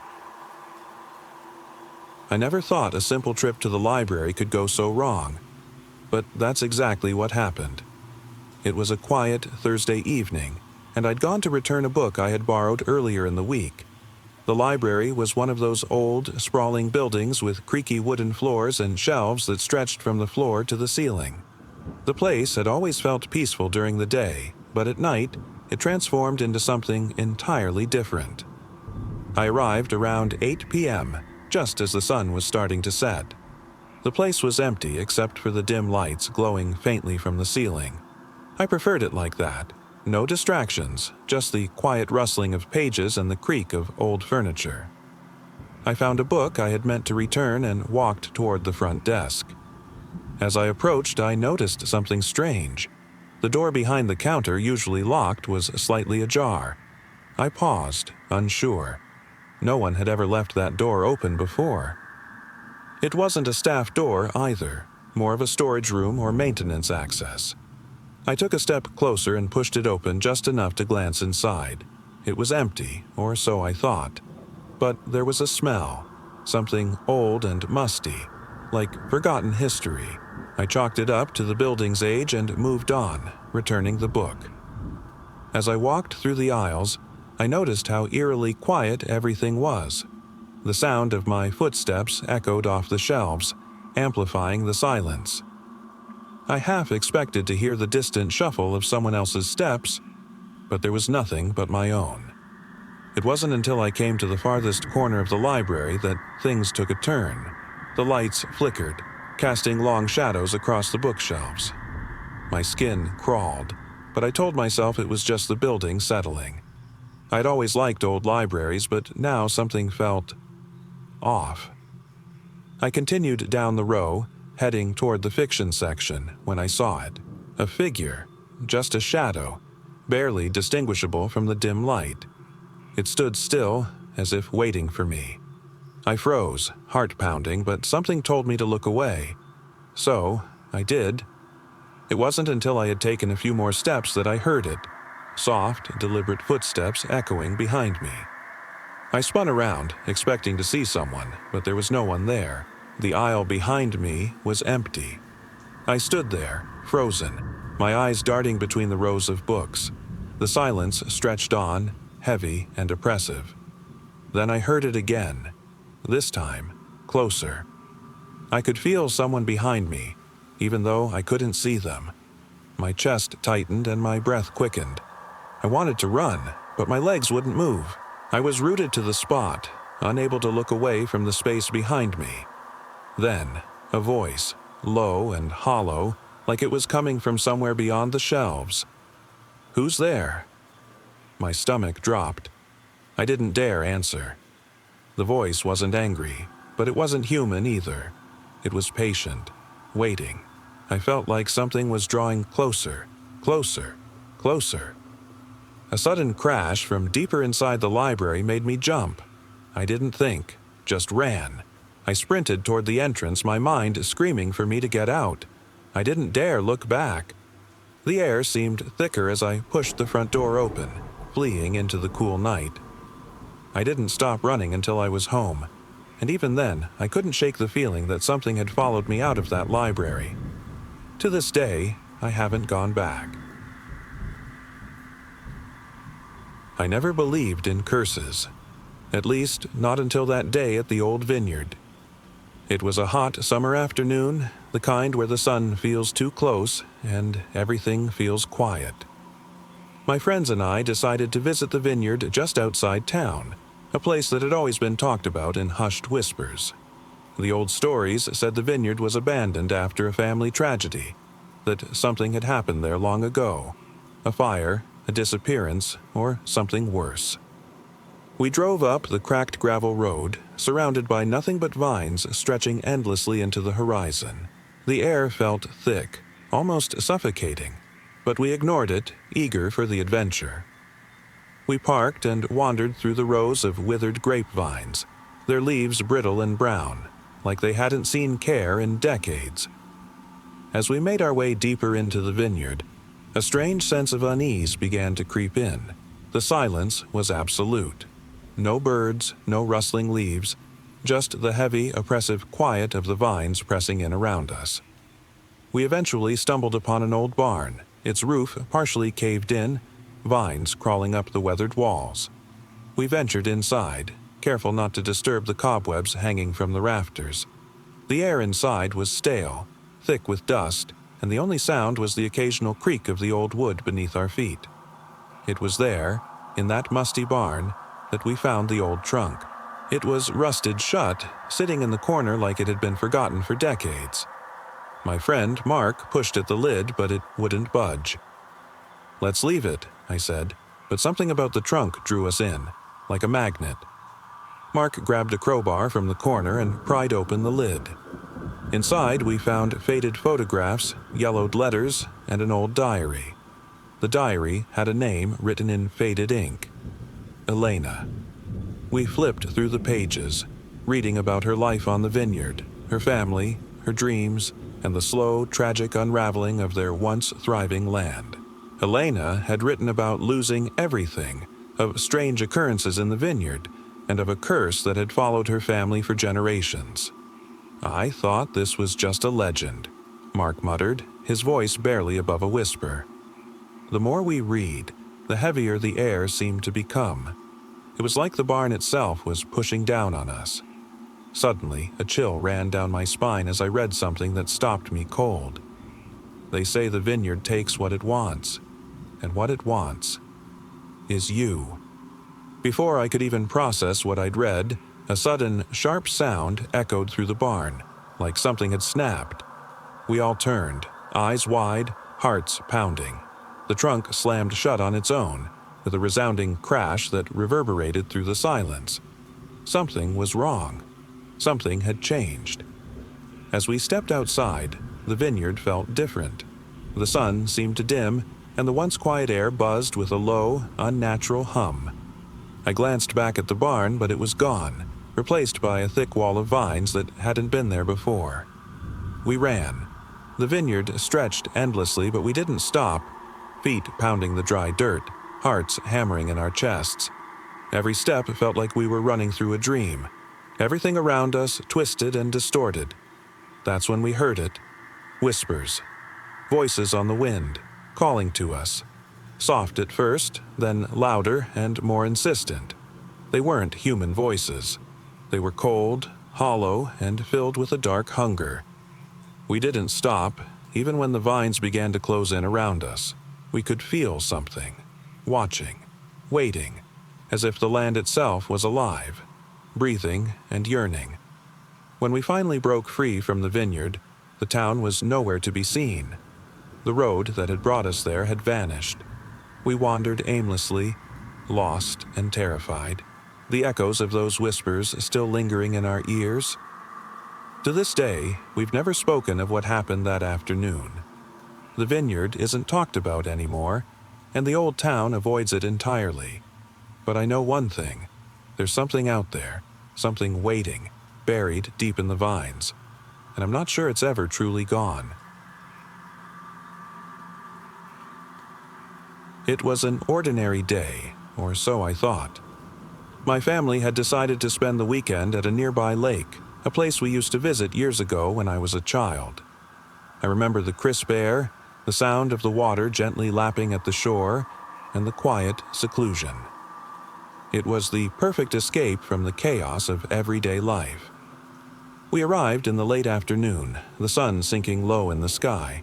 My parents unpacked the car while my siblings and I ran toward the water. The familiar smell of pine and damp earth filled the air, and for a while everything felt calm and peaceful. We fished off the dock, laughed, and swam in the cool, clear water.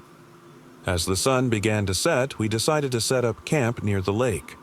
My dad had brought a tent, and we found a spot far from the main area surrounded by thick trees. The fire crackled softly, and we roasted marshmallows and shared stories. It was exactly what we needed, a break from the noise and stress.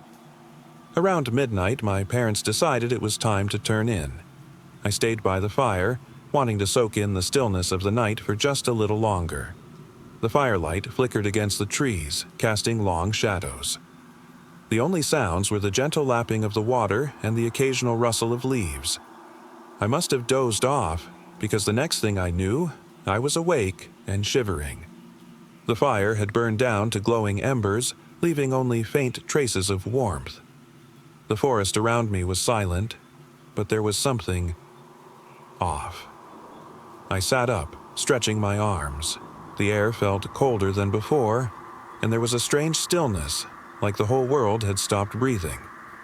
I glanced at the tree line, expecting to see the familiar shape of the tent, but it was gone. In its place was only darkness. At first, I thought maybe my family had gone for a walk or stepped away from the camp, but something didn't feel right. I called out their names, my voice swallowed by the stillness. No response. I stood up, my heart hammering. The night was pitch black, with only the faint glow of the stars to guide me. My breath fogged in the cold air, and the oppressive silence wrapped around me like a heavy blanket. I tried to stay calm, telling myself they were just nearby, maybe searching for firewood or exploring. I made my way toward the tree line, stepping cautiously over the uneven ground. The woods seemed endless, the trees towering above me, their branches twisting in strange, unnatural shapes. The silence grew louder with every step I took. It wasn't until I stumbled across something that I stopped cold, a trail of small bare footprints in the dirt. They were tiny, almost childlike, but there were no children in our group. I followed them for a few steps before the unease turned to terror. The footprints led away from our camp, toward the deeper parts of the forest. "Mom? Dad? Sam? Emma?" I called again, my voice breaking.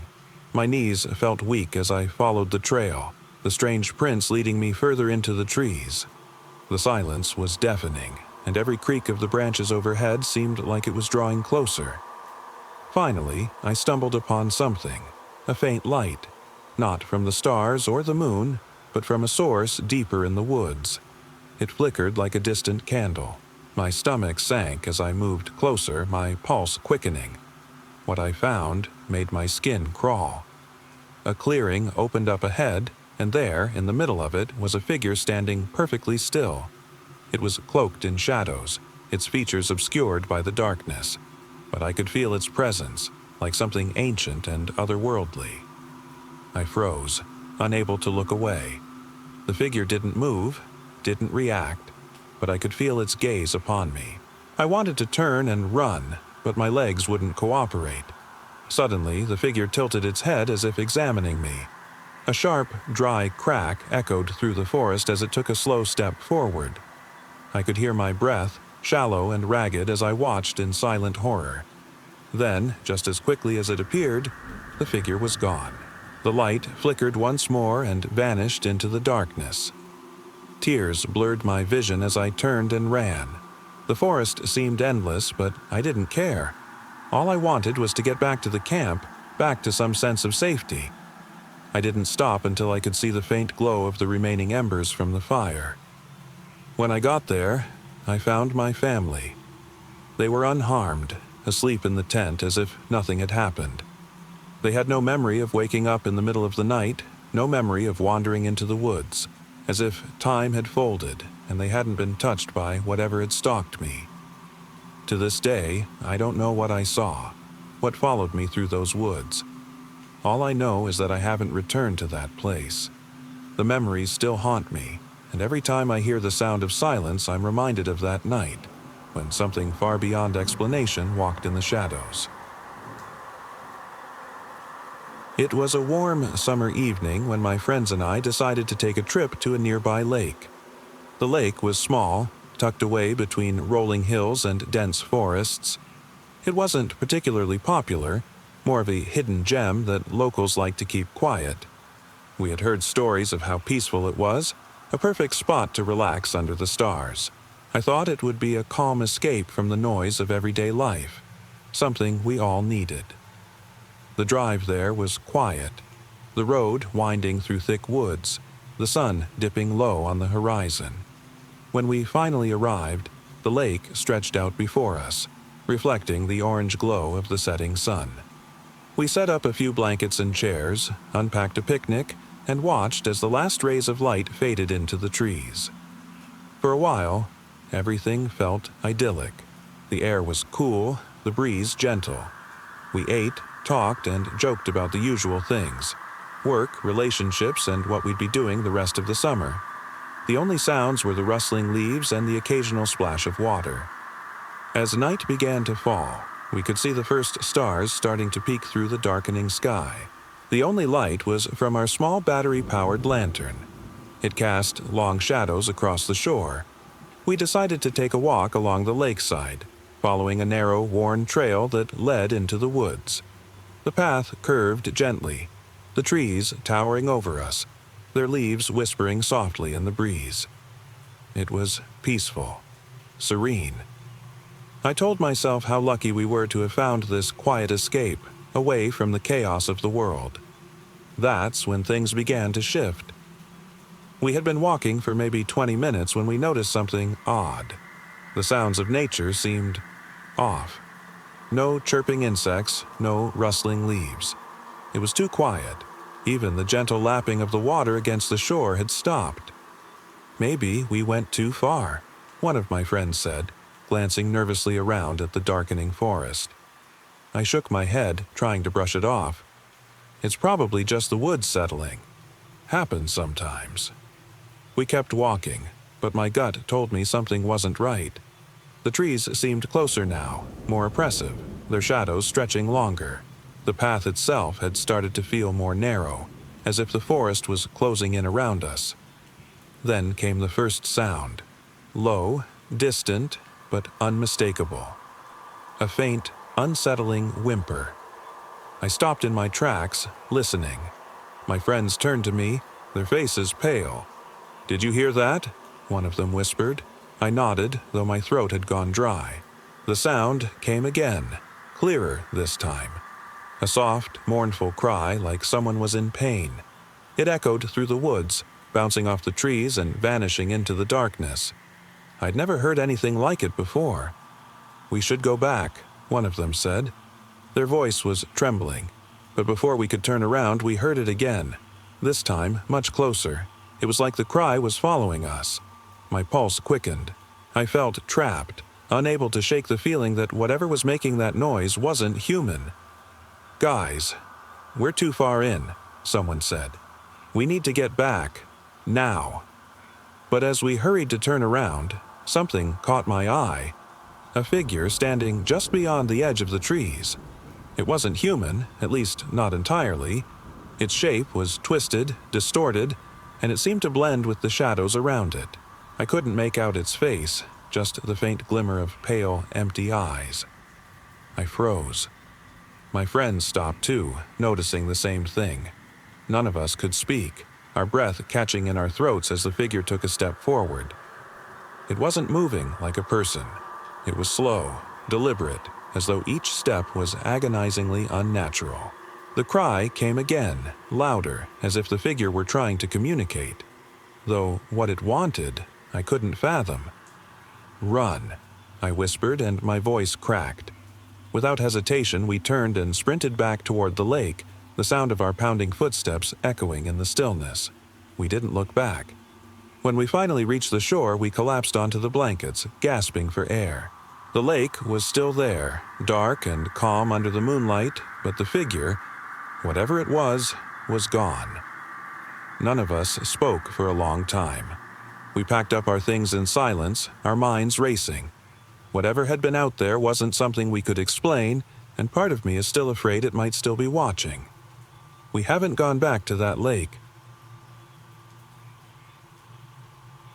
It was an ordinary Saturday morning when my friends and I decided to take a trip out to an old lake, tucked away from civilization. We were looking for something remote, peaceful, a way to escape the noise of daily life. The drive was long, and as we got further from the city, the landscape changed from paved roads to dusty trails and towering trees. The lake itself was beautiful, serene, surrounded by dense forest. We'd read about it online, something about its still, clear waters and the promise of tranquility. The plan was simple: hike around the lake, find a nice spot to set up camp, and spend the day swimming, fishing, and lounging by the shore. When we arrived, we were the only ones there. It felt like we had the entire lake to ourselves, the kind of solitude you only find when you're far away from everything. We unpacked our gear and set up camp, the sound of birds and the rustling of leaves the only things breaking the silence. As the sun dipped lower and the air cooled, we went to the shore to relax. The lake was calm, the water reflecting the orange glow of the sunset. We joked and laughed, tossing pebbles into the water, the sound echoing in the stillness of the woods. It was the kind of peace we'd all been craving. But that peace didn't last. It started with a noise, a distant, hollow thump. At first, I didn't think much of it. Maybe it was an animal or just the wind carrying strange sounds from deeper in the forest. But as the evening wore on, the thumping became more distinct, more deliberate. It wasn't fading away either. It seemed to be getting closer. I glanced at my friends, their faces mirroring my unease. None of us said anything at first, not wanting to ruin the atmosphere. But the thumps persisted, and now I could hear something else. Soft whispers, barely audible, carried on the breeze.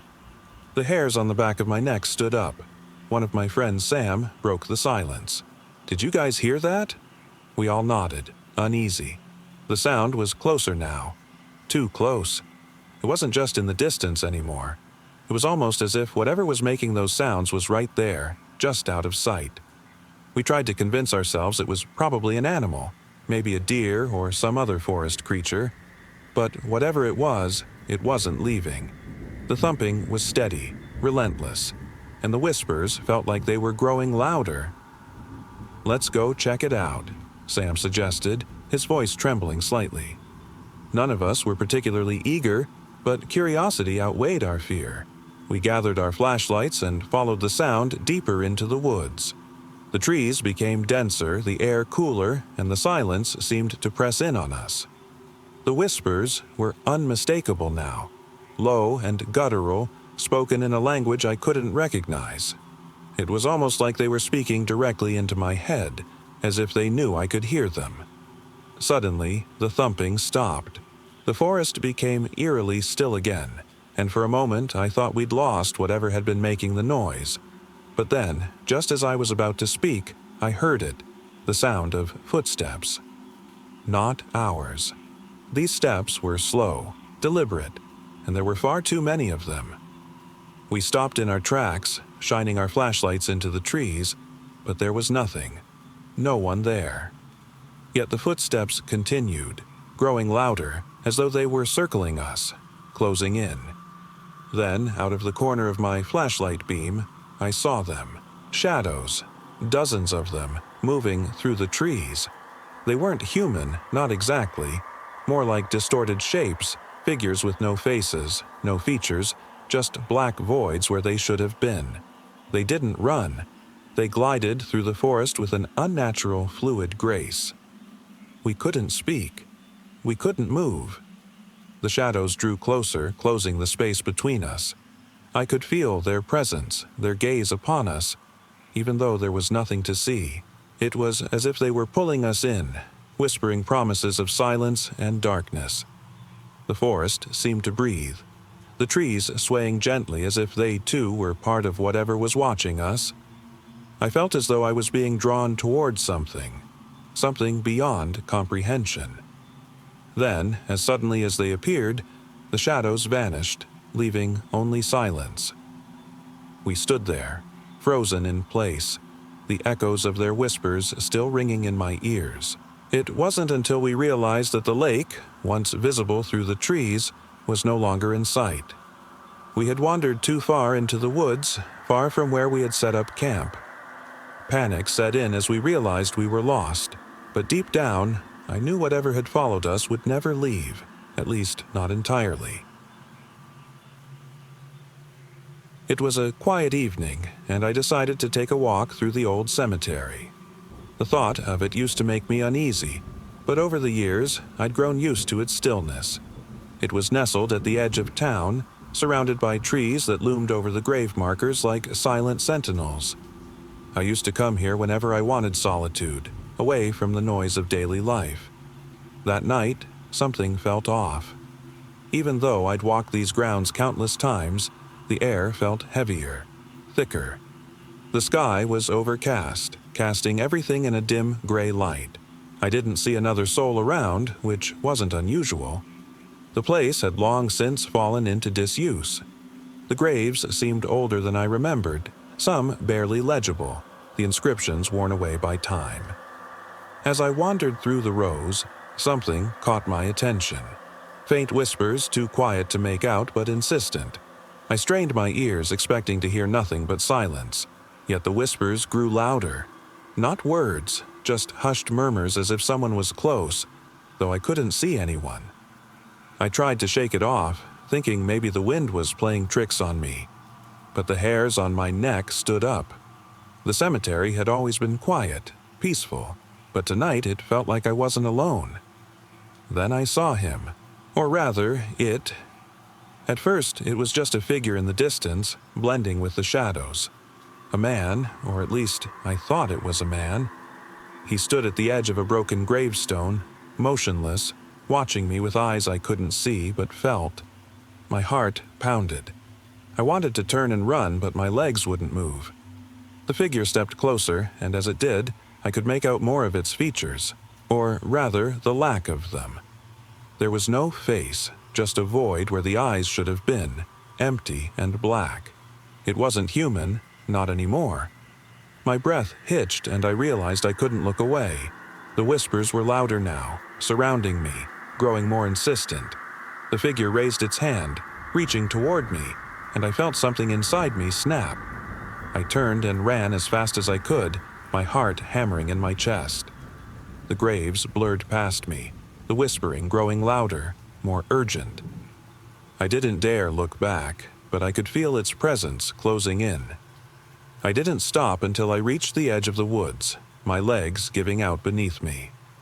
I collapsed against a tree, trembling, waiting for something to happen. But the figure never followed. I sat there for what felt like hours, unable to move, unable to speak. The whispers faded, leaving only the silence. When I finally got to my feet and looked back, the cemetery was empty. The figure was gone, as if it had never been there. I don't know what it was, and I'm not sure I want to know. I haven't returned to the cemetery since. It was a calm afternoon, the kind where the heat seems to bend the air. My friends and I decided to take a trip to the local beach, a place we'd visited many times before, but something felt different this time. The sun glared down from a cloudless sky as we pulled into the empty parking lot. The beach wasn't far, just a short walk from the car, but there were fewer people than usual. We set up our towels and chairs, laughing as we dove into the cool water. The waves were gentle, the kind you don't think twice about. For a while, it felt like nothing could go wrong. We swam, played around, and enjoyed the simplicity of the day. It wasn't until later, when the sun was starting to dip, casting long shadows across the shore, that things began to feel off. We were sitting on the sand, watching the horizon, when one of my friends suddenly pointed toward the water. "There's something out there," she said, her voice quieter than before. At first, I didn't see anything, just the vast expanse of blue stretching out to meet the sky. But as my eyes adjusted, I began to make out a figure far in the distance. It wasn't a person, not a swimmer or a surfer. It looked almost like a shadow, dark and indistinct, moving slowly beneath the surface. The water didn't ripple in the way waves normally do. It was as if something was swimming just beneath, something large, something unnatural. "Is it a shark?" one of my friends asked, but none of us could answer. We all stood there staring at the spot where the figure had been, but now it was gone. The beach had become unnervingly quiet, save for the faint lapping of the waves. The sun had all but disappeared, replaced by a faint orange glow on the horizon. It was beautiful in an eerie way, but none of us could shake the feeling that something was off. "We should go," someone said. The idea of walking back to the car felt like a relief, but we couldn't shake the unease. The path back to the parking lot was dark and desolate, lined with dunes on one side and endless ocean on the other. The air felt thick, heavier than before, and we walked in silence. Halfway back, we stopped. There was a sound, something faint but unmistakable. A splash, not far from the shore. It echoed in the quiet evening air. "Did you hear that?" I asked, my voice barely above a whisper. We stood there, frozen, straining to hear anything else, but it was as if the world had gone still. No wind, no birds, just the faint sound of the waves. Then came the whispering. It started softly at first, almost like the wind, but we realized there wasn't any wind. It was a voice, or rather, many voices, whispers carried on the breeze. They were faint and incomprehensible, as if they were speaking in a language we couldn't understand. Panic gripped me. I could feel it in the way my heart pounded in my chest. We weren't alone. Something was out there, watching us, waiting. "We need to get back now," one of my friends said, her voice trembling. As we hurried to the car, the whispers grew louder, surrounding us. It was as though the entire beach was alive, breathing, and the sound of those whispers seemed to come from everywhere. I kept turning, scanning the dunes and the water, but saw nothing. Yet the voices remained, growing more insistent, more sinister. We finally made it to the car, fumbling with the keys, heartbeats thudding in our ears. The moment we slammed the doors shut, the whispers stopped. The silence that followed was deafening. Driving away, we didn't speak much. All I could think about was that figure beneath the water, the whispers that seemed to follow us, and how wrong the beach had felt. When I glanced back, the beach was gone, swallowed by the darkness. Whatever we saw that day, it's still out there, waiting. It was the middle of summer when a group of friends and I decided to take a spontaneous trip to a nearby lake. None of us had ever been there before, but the promise of clear waters and warm sun was too tempting to pass up. The drive wasn't long, just far enough to feel like we were escaping the noise of the city, but not so far that we'd lose cell service. The day started perfectly. We arrived early, claiming a spot near the shore, and spent the afternoon swimming, laughing, and basking in the sunlight. The lake was calm, almost unnaturally so. The water was glassy and there wasn't a single ripple. It was eerie in its stillness, but we were too preoccupied with the warmth and the relaxation to give it much thought. As the sun began to set, casting a golden hue over the water, we decided to go for one last swim before the evening cooled. The water was still as we dove in, and it felt refreshing. The perfect end to a perfect day. But as I swam further out, the light from the setting sun began to fade, and the water became darker. That's when I noticed something strange beneath me. It wasn't an object or a shadow. It was a presence. Something shifted below the surface, too far down for me to make out. My stomach twisted and I stopped swimming, treading water as my eyes strained into the depths. There was nothing visibly there, but I could feel it. A sensation like being watched, like something was studying me from beneath. "Hey," I called out to my friends, trying to hide the unease in my voice. "Can you guys feel that? Like, something's down there?" They splashed and joked, completely unaware. I didn't tell them how much I wanted to get out of the water. The longer I stayed, the stronger the feeling grew. It was as if the lake itself had become a living, breathing entity, waiting. I swam back to shore, hurried and shaking off the cold, unsure if what I had felt was real. The others were still laughing, throwing a frisbee, soaking up the last of the day's warmth. I tried to forget about the sensation and told myself it was just my nerves playing tricks. As we started packing up to leave, I noticed something odd in the sand near our stuff.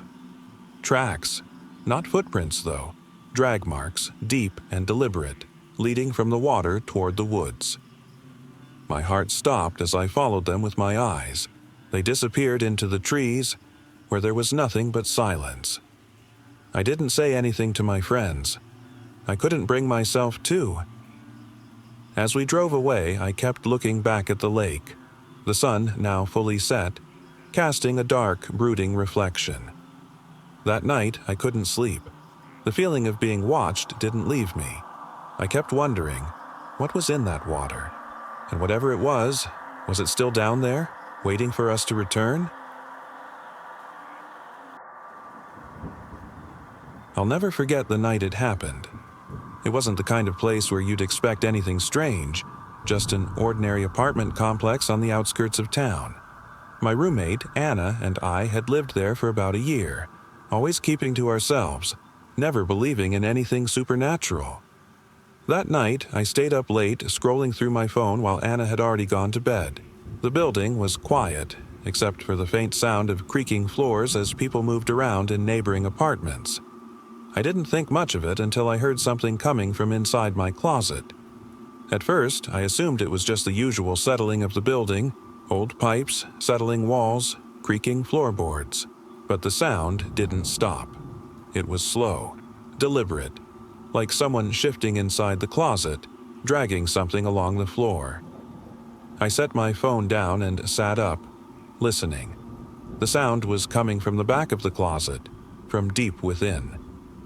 My pulse quickened as I imagined what could be inside. I stood up, my feet making soft thuds on the worn carpet, and walked toward the closet.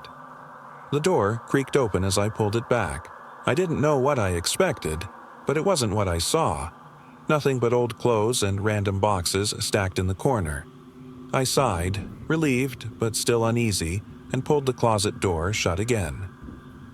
As I turned to head back to bed, something caught my eye. A faint shadow flickering at the edge of the doorframe. I froze, staring at it, trying to convince myself it was just a trick of the light. But the shadow lingered, unmoving. I wanted to dismiss it, but something wasn't right. Slowly, I stepped closer, my heart thudding in my chest. I reached out and touched the doorframe, but there was nothing there. Then, from inside the apartment came a whisper. It was faint at first, so soft I almost convinced myself it was in my head. "Let me out." I spun around, my breath catching.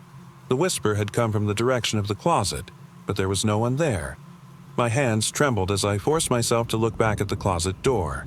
It was still shut, but I could feel the presence of whatever, or whoever, was on the other side. The whisper came again, this time louder, more insistent. "Let me out."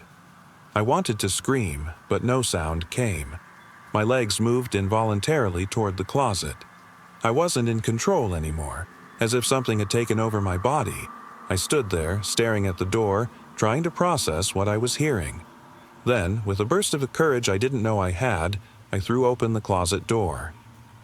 Nothing, just empty clothes and old boxes. My heart pounded in my ears as I stared into the abyss of the dark closet. But it wasn't empty. I could feel it, like someone, or something, was watching me from within. I slammed the door shut, my hands trembling. I backed away, unable to take my eyes off the closet. The whisper was still there, though it had softened like it was retreating but not quite gone. I didn't sleep that night. Every creak of the building, every shuffle of a neighbor in the hall, felt like it was pointing right to me. The next morning, I couldn't bring myself to look inside the closet again. I told Anna what happened, but she didn't believe me. Still, that night, and every night after, when I closed my eyes, I could still hear the whisper, "Let me out." The day started like any other. I had been hiking on a trail deep in the mountains, a place I had visited countless times before. It was my usual escape, a chance to clear my head and breathe in the crisp mountain air. But something felt different that day, like the woods themselves were holding their breath, waiting for me to step further in. The trail twisted through towering trees, their branches arching over the path like ancient sentinels. I had always loved this trail. Its solitude, the sense of being far from the noise of the world. It was peaceful, or so I thought. I hiked for hours, the sound of my footsteps crunching beneath the dry leaves the only company. By midday, the sunlight had started to filter through the canopy, creating long, shifting shadows that danced along the forest floor. I paused, taking a swig of water from my bottle and looking around. The trees were older now, their trunks gnarled and thick, as though they had stood there for centuries untouched. That's when I heard it. A faint whispering, almost like the wind. But there was no wind. It came from deeper within the woods, soft and almost melodic. I strained to hear, but the whispering faded before I could make out any words. Shaking my head, I convinced myself it was just my imagination, a trick of the quiet. But the whispering returned, this time louder, closer. It wasn't the wind, and now I was certain I wasn't alone. The hairs on my neck stood up, and I found myself moving cautiously, following the sound, though every instinct in me screamed to turn back. As I pressed deeper into the woods, the trees seemed to close in. The air grew colder, almost as if the forest itself was watching. My breath came in short bursts, each step feeling heavier than the last. The whispering had grown to a near silence, like something was speaking just out of reach, a voice that wanted to be heard but never could be. Then I saw it. At first, I thought it was a trick of the light, but there, standing between two trees, was a figure. It wasn't tall, nor did it move like a human. Its shape was indistinct, like a mass of shadows pulled together. It seemed to be watching me, though its eyes, if it even had eyes, were dark, hollow voids. Fear tightened my chest, but I forced myself to stay still. The figure didn't move, didn't react to my presence. It just stood there, unmoving, like it had been waiting for me. I wanted to turn and run, but my legs wouldn't obey. I couldn't look away. Then the whispering returned, more distinct this time. It wasn't words, but something deeper, something primal and ancient. The figure began to shift, its shape contorting and stretching in unnatural ways. It wasn't human, I knew that much, but it wasn't entirely creature either. Who are you? I whispered, my voice trembling. There was no response, only the whispering. Growing louder now, almost deafening. My head throbbed, the sound reverberating in my skull. I squeezed my eyes shut, hoping it would go away, but when I opened them again, the figure was closer. Its shadowy form had shifted again, growing darker, more defined. Panic surged through me and I stumbled backward, my foot catching on a root. I fell, the rough ground scraping against my palms. I looked up, expecting to see the figure looming over me, but it was gone. The whispering faded, leaving only the sound of my own breath. Breathing heavily, I scrambled to my feet, my hands still trembling. I didn't dare look back as I made my way out of the woods. The trees seemed to watch me as I passed, their branches creaking, as if they knew I had been there. It wasn't until I reached the trailhead that I stopped. I turned to look back at the forest, but all I saw was the quiet, empty trees. The figure was gone, the whispering had vanished, but the feeling of being followed, watched, lingered. I never returned to that trail. Whatever had been waiting for me in those woods, I knew I could never escape it. And sometimes, when I'm alone, I can still hear the faint whispering, as if it's calling to me from the edge of the trees. It started as an ordinary trip to the local library. My sister and I were always close, and we spent countless afternoons browsing through rows of old, dusty books. That day, the library felt emptier than usual. The shelves towered over us, and the only sound was the faint creaking of the wooden floor as we walked.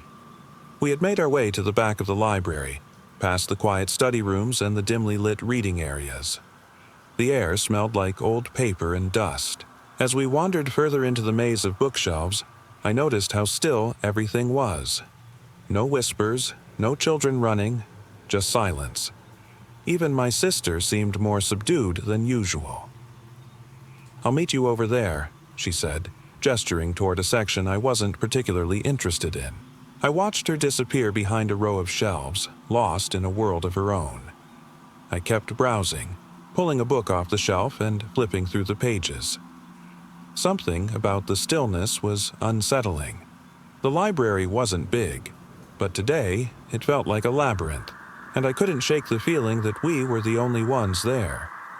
I moved toward the back, deeper into the old section of the library where the shelves creaked beneath my feet. At the end of the row, something caught my eye. A table nestled in the corner, covered with old, dusty books. One of them wasn't like the others. The cover was worn, pages yellowed and brittle, but there was something different. Curious, I picked it up and dusted it off.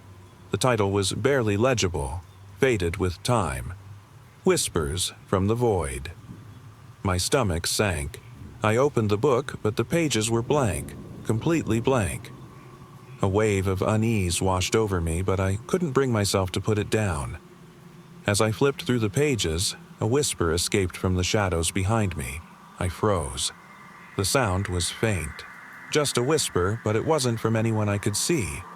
The air shifted around me and I could feel eyes watching from the darkness. I turned, but there was nothing. Just the tall shelves stretching into the dim corners of the library. My heart thudded against my chest and I knew something wasn't right. The whispers grew louder, echoing through the silent aisles. "Hello?" I called out, my voice trembling. No answer. Only the low, endless whisper that seemed to be coming from everywhere at once. I clutched the book tightly and began to back away. I had to find my sister. I needed to get out of there. The whispering followed me, trailing like a shadow. I moved as quickly as I could, my breath hitching with every step. The hairs on the back of my neck stood up. Suddenly, I heard my sister's voice from further down the hall. "Hey, what's going on? Are you okay?" Relief flooded me, but it was short-lived. Her voice sounded distant, echoing strangely. "I'm here," I yelled, but it felt hollow, as though my voice wasn't reaching her. "Where are you?" No response. The whispers grew louder, drowning out any trace of my sister's voice. I turned the corner, hoping to find her, but the library seemed to twist and stretch before my eyes. The rows of shelves seemed endless now, stretching far beyond what I remembered. "Please, just tell me where you are," I shouted, my voice breaking. Silence. And then I saw her. She was standing at the end of the hall, but something was wrong. Her figure wasn't quite right. Her back was arched unnaturally, and she wasn't moving like she usually did. It was as if she were floating. "Please come back," I cried, my legs trembling as I rushed toward her. But as I drew closer, I noticed her face. It wasn't my sister's. The eyes that stared back at me were hollow, empty, devoid of anything human. A sinister grin stretched across her lips. "No," I whispered, backing away. The whispers filled the air once more, louder now, like a chorus of unseen voices. The library seemed to stretch endlessly around me, each shadow deeper and darker than before. I turned to run, but the endless corridors shifted, moving as if the library itself was alive. I couldn't escape. Then, from the depths of the shadows, I heard a voice, calm, serene, yet undeniably chilling. "You're not supposed to leave." I closed my eyes, clutching the book to my chest. When I opened them again, everything was silent. The whispers had stopped. The library was still, eerily quiet. But when I turned around, my sister was gone. And so was the book. I had always loved the quiet solitude of the forest. Growing up, I would spend hours walking through the trees, lost in my thoughts, letting the sounds of nature calm my mind. But that day, something felt different, off in a way I couldn't explain. It was mid-afternoon when I decided to take a long hike. The weather was perfect, warm, sunny, with only a gentle breeze rustling the leaves. I parked my car at the edge of the trailhead and started walking, following the familiar path that twisted deeper into the woods. The forest felt vast and peaceful, as it always did, but today there was a strange stillness. No birdsong, no rustling leaves, just silence that seemed unnatural. After about an hour, I came to a clearing, a large, flat expanse of moss-covered ground surrounded by towering trees. I decided to stop there and rest for a while. I lay back on a bed of soft grass, staring up at the sky through the canopy of leaves. As I lay there, I noticed something strange. The sounds of the forest had stopped entirely. Not just birds, but everything. It was as if the entire world had gone silent. My heart began to pound as I sat up and looked around. The air felt heavy, like something was looming just beyond my view. I stood and started walking again, though my sense of peace was gone. The silence wasn't just unnerving. It felt wrong. I felt like something was watching me, like the forest wasn't supposed to be this quiet. My footsteps became quicker, my breathing faster. Hours seemed to pass, though I wasn't sure how much time had actually gone by. The sun was setting now, casting long shadows across the forest floor. I knew I needed to turn back, but the sense of unease only grew stronger. As I walked, I came to a narrow footbridge over a shallow creek. I hesitated before stepping onto it, the creaking wood beneath my feet making me pause. The water below was eerily still, almost too still. I looked down into the water, but there was nothing there. No fish, no movement at all. The reflection staring back at me wasn't quite right either, distorted as if the water itself was not quite real. It wasn't until I reached the other side that I realized how quiet the creek had been. There wasn't even the sound of flowing water. I shook my head, trying to push away the sense of dread that was creeping up on me. The trees seemed to close in around me as I continued walking. I could feel the weight of the forest pressing against my shoulders, the stillness pressing into my ears. It wasn't just quiet. It felt like something was missing from the world. The forest wasn't supposed to feel this way, and I couldn't shake the feeling that I was no longer alone. I began to run, though my legs ached. My breath came in ragged gasps.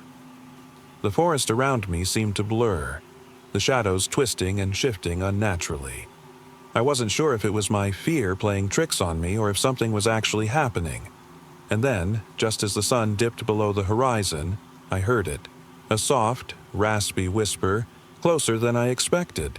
My legs locked up, my body frozen as I stood there in the dark, unable to move. The whisper repeated itself, louder now, closer, like someone or something was right behind me. I didn't turn around. I couldn't.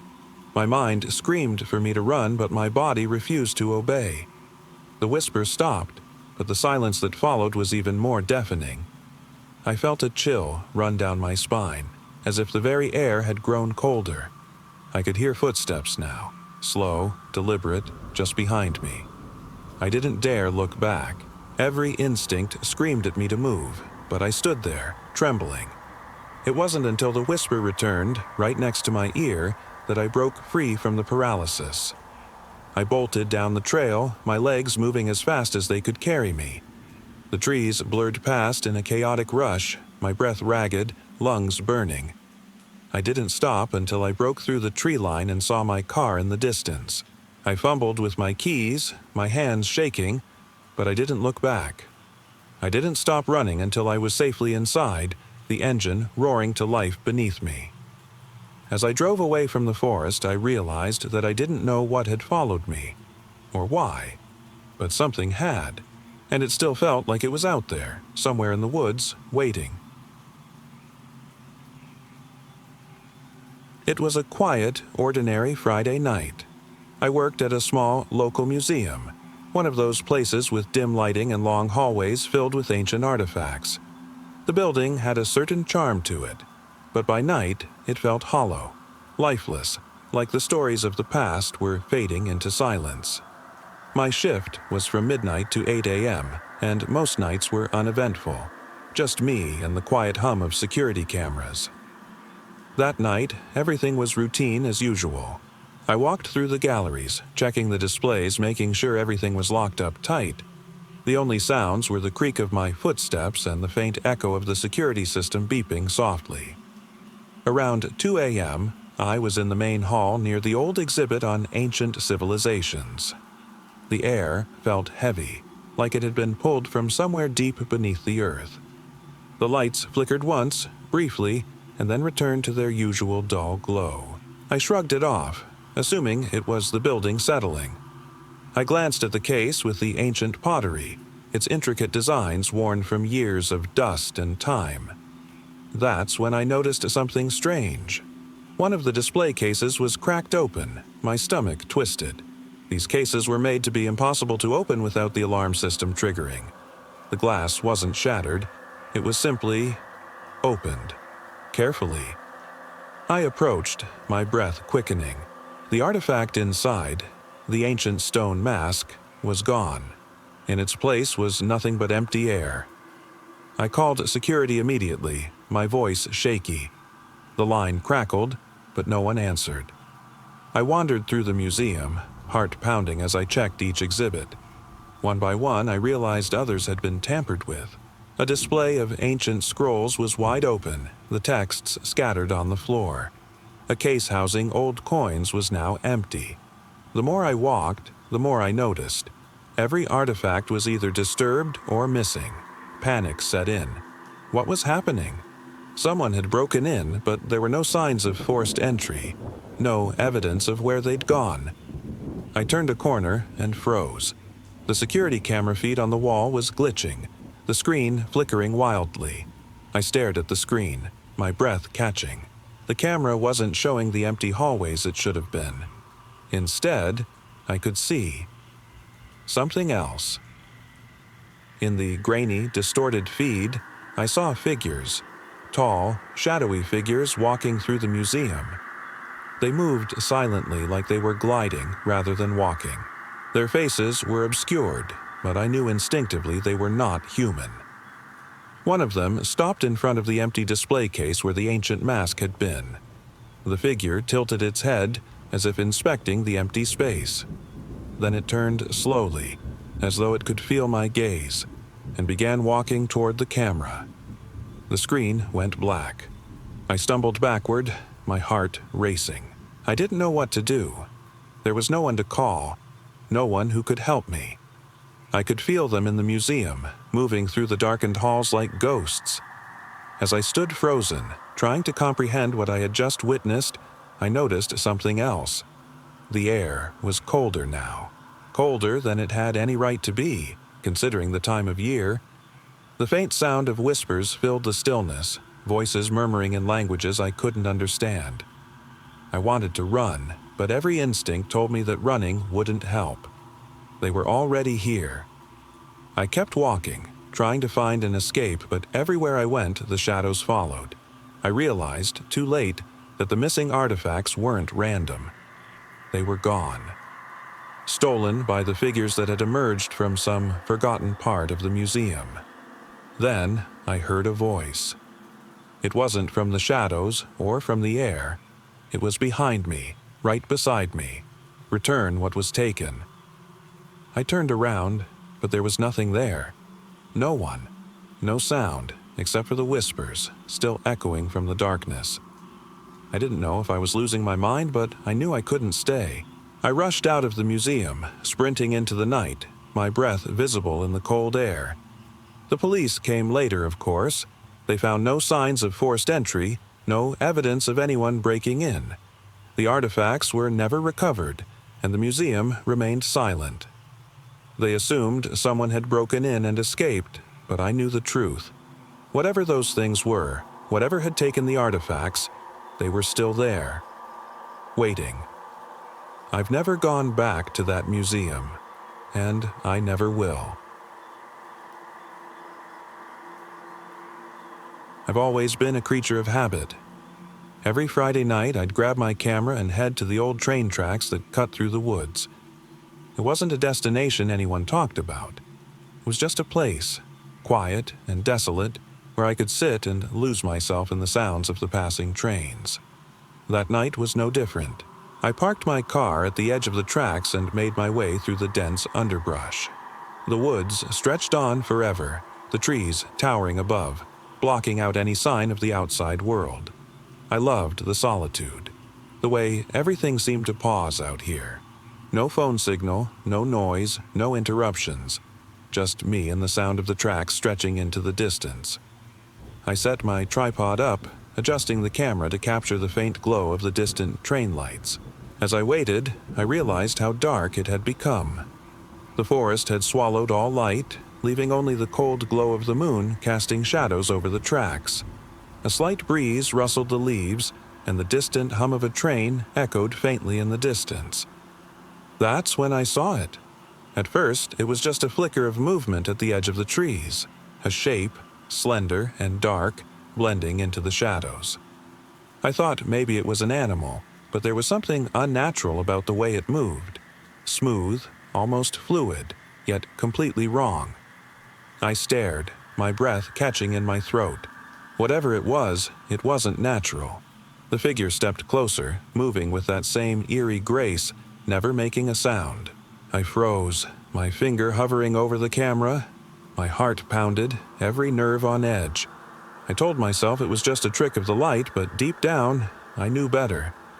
As it drew nearer, I could make out more details. It wasn't fully human. The proportions were off. Too tall, too thin. Its limbs stretched unnaturally, bending in ways that no person could. But the most disturbing thing was its face. No eyes, no nose, just a blank, hollow void where a face should have been. I wanted to look away, to grab my camera and run, but something held me there, frozen in place. The figure stood just a few feet from me now, its inky, featureless face staring straight ahead. I could feel its gaze on me, even though it had no eyes. That's when I realized it wasn't looking at me. It was looking through me. Panic surged through me, but my legs refused to move. It tilted its head as if examining me. Then, without warning, it turned and vanished into the trees. The silence returned, broken only by the distant rumble of a train far off in the distance. I stumbled backward, my hands trembling as I reached for my camera. The lens trembled as I brought it up, but there was nothing to capture. No figure, no tracks, just the woods. I sat there for what felt like hours, unable to process what I had seen. The train came, its light sweeping through the trees, but I couldn't bring myself to move. I waited, and when it passed, I grabbed my tripod and camera, my mind spinning, unable to shake the feeling that something had been watching me. That something was still there, lurking in the shadows, waiting. I never went back. I'll never forget that night. It started like any other. My friends and I decided to take a late-night trip to the old observatory on the outskirts of town. It wasn't something we normally did, but curiosity got the better of us. The observatory was an eerie place, abandoned for years, surrounded by forests that seemed to go on forever. When we arrived, everything felt different from the start. The building had a sense of stillness that wasn't natural. It wasn't like the quiet of the woods, it was more oppressive, more unnatural. The air felt heavy, as if something was watching, waiting. We approached the gate that led to the entrance, its iron bars creaking as we pushed through. The windows were shattered, the roof caved in on one side. The place looked ancient, like it had been forgotten for decades. We ventured inside, flashlights flickering as we made our way through the dust-covered rooms. The once magnificent observatory was now a hollow shell, debris strewn across the floor and old telescopes covered in cobwebs. The silence felt deafening, the kind that makes your skin crawl, like the forest had swallowed everything whole. As we made our way deeper, I noticed something strange. There was no sound at all, not even from the forest beyond. No rustling leaves, no distant animal calls, nothing. It was as if the whole world had stopped. We found our way to the control room, the only part of the building that still had some semblance of structure. The faded, old star maps hung from the walls, their bright colors now faded and cracked. It was eerie, standing in a place that was once alive with science, now abandoned and lifeless. That's when we noticed something wasn't right. The flicker of our flashlights cast distorted shadows on the walls. It felt like the shadows were shifting, moving in ways they shouldn't. I turned to ask my friend what he thought, but when I spoke, my voice barely came out. It was as if the very air had swallowed it. Something felt off. My heartbeat thudded in my ears as I scanned the room. And that's when I saw it. Just for a fleeting moment, a figure in the corner. It was tall and thin, with hollow eyes that seemed to absorb the light. It didn't move, but I could feel it watching, waiting. I blinked, thinking I was imagining things, but when I looked again, it was gone. We kept exploring, trying to shake the feeling of unease. My friend checked the broken telescope, pointing the lens toward the sky. "It's jammed," he said, fumbling with the controls. Then he gasped. The sky through the lens wasn't what it should have been. The stars, usually so distant and infinite, were distorted, twisted, flickering as if they weren't really there. A strange hum began to fill the room, subtle at first, but growing louder. "What's happening?" my friend whispered. I didn't know what to say. The hum grew into a low, almost mechanical vibration, and the air seemed to thicken, pressing down on us harder. It was like the world was bending, as though we were seeing something we weren't supposed to. That's when I noticed it again. That figure, tall, pale, and unnervingly still, was back, standing just at the edge of the room. This time, its face was visible. It wasn't human. Its eyes weren't empty but filled with something ancient, something malevolent. It didn't move, but I could feel its presence, as if it had always been there. The hum grew louder, almost deafening now. I could feel my ears popping, the vibrations reverberating through my chest. I turned to my friends, but they were gone, vanished without a trace. I was alone. Panic surged through me as I realized I couldn't move, couldn't speak.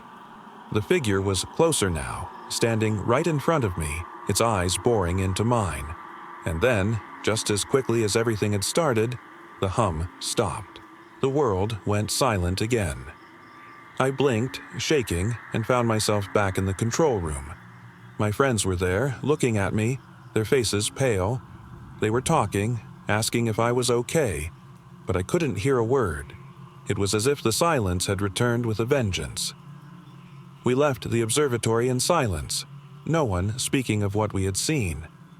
I glanced back at the building one last time, the distant trees now swaying, as if something unseen was moving just beyond the edge of the woods. I'll never forget those hollow eyes, the hum, and the silence. Whatever it was, it's still out there, waiting. My friends and I decided on a whim to take the long trail that stretched along the edge of the cliffs. far from any roads, towns, or lights. We wanted nothing but peace, a chance to get away from everything.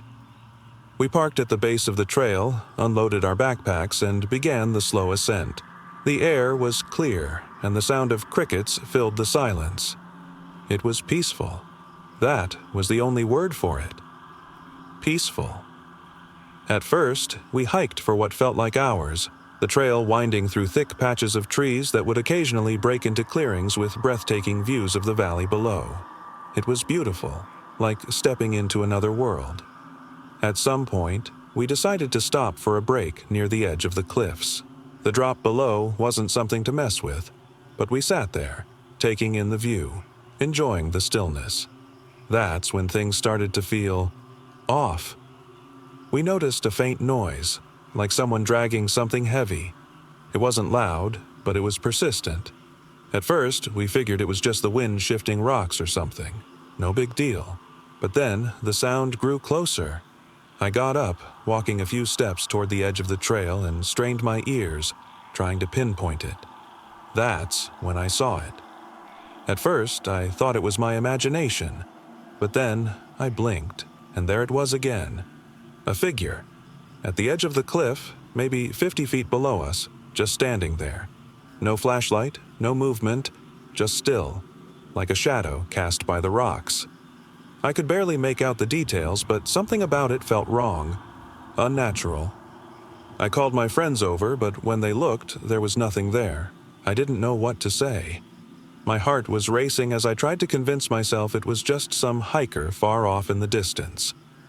We decided to keep walking, thinking maybe we'd imagined it. The trail grew quieter the further we went, and the shadows of the trees seemed to stretch longer with each step. We came to a part of the trail where the ground dropped off steeply again, the cliff face towering above us. As we moved closer to that edge, the air seemed heavier. The noise returned, faint, dragging footsteps, but now accompanied by whispers, distant and soft. I could barely make out the words, but they sent chills down my spine. "We're still here," they said. My friends were laughing, unaware of what I'd heard. I looked around, trying to convince myself I was imagining things, but the unease in my chest was growing. The figure was still out there, watching us. I could feel its presence, even though I couldn't see it. We reached a part of the trail where the trees thinned, giving us a view of the valley again. Below, I saw something that made my stomach drop. Another figure standing by the edge of the cliff far below, and then another, and another, until the entire expanse below was filled with dark shapes that seemed to be watching us, unmoving. I froze. My friends kept walking, oblivious, but I couldn't move. I wanted to scream, to shout, but my voice wouldn't come. The figures, there were dozens of them, seemed to blend into the shadows of the cliffs, but I could feel their eyes on me. I couldn't look away from the sight below, even as panic began to rise in my chest. My legs felt like they were rooted to the ground. They didn't move, didn't make a sound, but I knew they were waiting.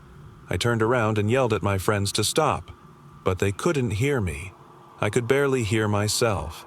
"Guys, stop!" I shouted, my voice barely more than a whisper. They were already too far ahead, unaware of what I had seen. I begged them to come back, but it was like they didn't even hear me. My mind was screaming, "Run back! Run back!" But my feet wouldn't move. My gaze was still locked on the figures far below. The dragging sound grew louder again, this time coming from above, behind me. I could feel something close, closer than it had been before. I turned around slowly, and that's when I saw it. The figure from earlier, the one by the cliff, now standing just a few feet away from me. Its face wasn't visible, but I could feel it watching me. Its presence seemed to drown out everything else. The sound of my friends, the wind, everything except the slow, deliberate footsteps drawing closer. "We're still here," it whispered again, and I could feel its breath against my neck. I didn't move. I couldn't. The figure leaned in closer, and I swear I could feel its cold, lifeless stare boring into me. But then, just as suddenly as it had appeared, it stopped. The dragging noise and whispers faded. The The figure stood there for a moment longer, then turned and slowly walked back into the shadows of the cliff. By some miracle, my friends finally heard me screaming, and they ran back to find me. We left that trail as fast as we could, but I can still feel it, like something is out there, waiting, still. I wasn't the kind of person who believed in ghosts or the supernatural. I've always been a logical thinker, someone who dismissed old tales and rumors as nothing more than silly distractions. That changed one night on a solitary trip to the old family lake house. It wasn't anything fancy, just a small cabin tucked deep in the woods by a quiet, remote lake. My family used to go there when I was a kid, but we hadn't been back in years. After hearing it was in rough shape, I decided to check it out one weekend, just to make sure everything was still standing. The drive took longer than I remembered, the road winding through dense forest that swallowed any light from the moon. The lake house itself was hidden from view until you were nearly upon it. It stood there, dark and silent, its windows covered in grime and cobwebs. I grabbed my flashlight and headed inside. The interior was in worse condition than I expected. Dust and mold covered everything. Cobwebs hung like torn curtains, and the wooden floorboards creaked under every step. I opened the windows to let in some fresh air, though I wasn't sure if that was going to help with the oppressive silence. That evening, after checking for any signs of wildlife, I decided to explore the surrounding area. The lake itself was calm, reflecting the trees in a perfect mirror, but the air had a strange stillness to it, as if something had been watching and waiting for me to arrive. As night fell, I made a fire outside, sitting by the lake to enjoy the peace. The crackling flames didn't do much to comfort me, though. The woods around me seemed to hold their breath, the shadows growing deeper and more menacing as the minutes passed. It was around midnight when I first heard it, a faint whispering, barely audible but persistent, carried on the wind. I froze, listening, my skin crawling. The whispers didn't come from any particular direction but seemed to be all around me. I stood, heart racing, and scanned the trees, but I saw nothing. The silence returned. But the unease wouldn't go away. I convinced myself it was just the wind, some sound that had traveled from miles away and got distorted in the stillness. I went back inside and locked the door behind me, the sound of my own breath echoing in the empty cabin. I slept fitfully that night, plagued by strange dreams. I kept waking up, feeling like something, or someone, was watching me from the shadows. Each time I opened my eyes, the room seemed darker than before. The next morning, I decided to take a walk around the lake. The sun was bright, the forest alive with birdsong, but something still felt off. As I walked, I found old, faded footprints in the dirt. My heart skipped a beat when I realized they weren't mine. They looked much older, but perfectly preserved in the soft ground. I kept walking, pushing away the growing sense of dread. That's when I saw them. Footprints leading from the cabin, circling around the lake. But not just a few. The footprints stretched as far as I could see, as if something had been walking these woods for years.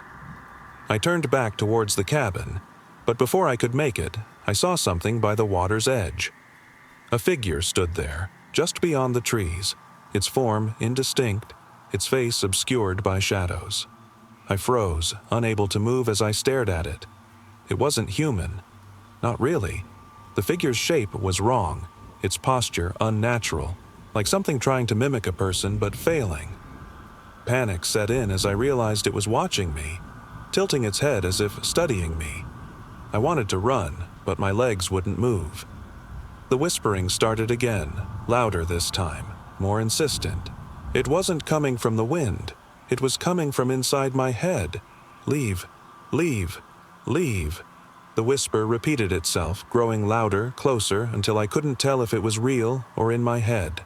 I turned to run, but the figure was gone, vanished into the trees. I made it back to the cabin, slamming the door shut and locking it again. My heart felt like it was going to burst out of my chest. I spent the rest of the day packing up and preparing to leave. The whispers never stopped. They echoed in my head long after I was back in my car, long after I was miles away from that place. To this day, I haven't been able to forget that trip. Sometimes, in the quiet moments, I can still hear those whispers. Not out loud, but in my mind, like they're waiting, always watching. It was an ordinary Saturday when we decided to explore the old lake. It wasn't just any lake, it was surrounded by dense woods, hidden far from the main road. My friends and I had stumbled upon it years ago while hiking, but never spent much time there. Today, curiosity got the better of us. We packed a picnic and drove out, eager to spend the afternoon away from the usual noise of the city. The day was perfect at first. The sun was warm, the air was fresh, and the lake itself was calm and inviting. We set up our blankets near the shore, and for a few hours it felt like the world had stopped. We swam, took photos, and laughed under the canopy of trees. The forest around us seemed alive, buzzing with insects and birds. But there was something else, something that felt off. As the sun started to dip below the horizon, casting long shadows across the lake, we began to hear faint whispers. At first, I thought it was just the wind, but then it came again, clearer this time, like voices carried from the depths of the woods. I turned to my friends, but none of them seemed to hear it. "Did you guys hear that?" I asked, my voice barely above a whisper. They shook their heads, focused on the lake. I stood up, looking toward the trees. The whispers grew louder, more distinct, and now I was certain I wasn't imagining it. They weren't words, just faint, distorted murmurs, like something from a dream, calling out from the forest. "We should go back," I said, my heart starting to race. The feeling of unease was creeping in, swallowing any sense of peace we had earlier. "No way," one of my friends laughed. "We've got another hour of daylight, we're fine." I hesitated, wanting to stay but feeling that nagging, primal instinct to get out. Still, we stayed a little longer, hoping the sounds would fade. But they didn't. It was like the forest was alive, its very trees whispering to each other. The murmurs were all around us now, growing louder, almost like they were speaking directly to us. One of my friends, Mark, turned white as he stared at the woods, his eyes wide and searching. "I swear I hear something," he said, his voice trembling. "It's not normal." I glanced at the others. None of them seemed to be reacting as strongly, but I could see the tension in their faces. The air had turned colder and the woods were shifting. Silent one moment, then alive with rustling leaves and distant sounds. The sun had disappeared behind the horizon, casting the area in shadows. Everything seemed to grow darker, more foreboding. Mark stood up, his voice barely audible. "We need to go. Now." The others agreed, though reluctantly. We quickly packed our things, keeping our eyes on the trees, half expecting something to emerge from them. The whispers grew louder as we walked toward the car, but no one spoke, too caught up in the creeping dread. When we reached the car, I turned back one last time, searching the forest for any sign of life. That's when I saw it, just a glimpse of something moving between the trees. It wasn't human, though. It was long and twisted, like a shadow, but with shape. It vanished in an instant, but I knew it had been watching us. My friends didn't see it, and I didn't say a word. I just got in the car, my hands trembling on the steering wheel. We drove away from the lake in silence, leaving the strange murmurs behind us. As we drove back toward the main road, I couldn't shake the feeling that something was still watching us from the darkness. I've never been back to that lake, and I never planned to. Whatever was out there, it felt alive, watching, waiting. And I know now, some things are better left unexplored. It was a lazy Sunday afternoon when I decided to go for a drive. I had been feeling restless lately, and the open road seemed like the perfect escape. I grabbed my keys, jumped into my car, and drove aimlessly, taking whatever turns felt right. Eventually, I found myself deep in the countryside, miles from any sign of civilization. The roads twisted and turned, surrounded by nothing but trees and fields. The further I drove, the quieter it became. No cars, no people, just the hum of the engine and the distant chirp of birds. It was peaceful, almost too peaceful. After a while, I came across an old farmhouse. Its paint was peeling and the windows were dark and empty. It looked like it hadn't been touched in years. Curiosity got the better of me, so I pulled up beside the house, parking a little ways off the dusty driveway. I sat there for a moment, staring at the abandoned building. There was something unsettling about it, something that didn't sit right. I decided to get out and take a closer look. The wooden porch creaked under my feet as I approached the front door. Dust and cobwebs covered every surface. The house smelled old, like something had been left to rot inside. My breath fogged up the cracked window and I peered inside. It was empty, completely stripped of life. Chairs lay overturned, curtains torn and hanging in tatters. It was as if the house had been waiting for someone to return. As I wandered through the house, a strange feeling settled over me. The air was still, almost too still. It felt as if I wasn't alone. My skin crawled, and I couldn't shake the sensation of being watched. I called out, but no answer came. It was like the world had gone silent, the kind of silence that feels oppressive, as if something is breathing just beyond it. Upstairs, I found a room at the end of a narrow hallway. The door was slightly ajar, creaking when I pushed it open. Inside, the room was filled with faded furniture and more cobwebs. On the wall was a single photograph, worn and faded, its edges curling up. A family stood there, smiling, though their eyes seemed hollow, their grins fake. The photo sent a chill down my spine. Then I heard a sound from below, a faint, distant thud. My heart skipped a beat. I listened, straining to hear. The sound came again, closer this time. Footsteps, slow, deliberate, like someone, or something, was walking through the house. I stood frozen, listening. The footsteps came from downstairs, echoing up the creaking staircase. I should have run, I knew that, but my legs wouldn't move. The fear had paralyzed me. Then I heard it, the sound of something else, a faint whispering voice. I couldn't make out the words, just the soft murmur as if someone was speaking in another language. It came from below, growing louder, as if whatever it was had found its way into the house. Tears filled my eyes as I forced myself to move. I couldn't explain why, but I felt compelled to go back to the front door. My mind screamed at me to run, but my body wouldn't obey. I moved slowly down the stairs, each creak beneath my feet sounding louder than the last. At the front door, I hesitated, my hand trembling as I reached for the knob. I had never been more afraid in my life. The whispers had grown so loud, they felt like they were in my head. I turned the knob, pushed the door open, and stepped out into the daylight.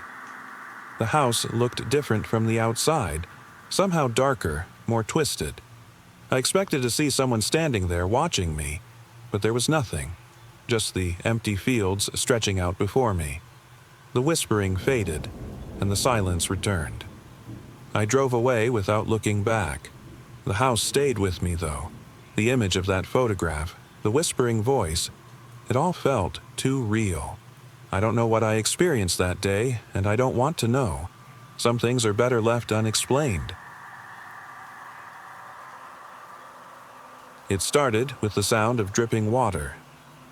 I was sitting on my couch, scrolling through my phone like any other night.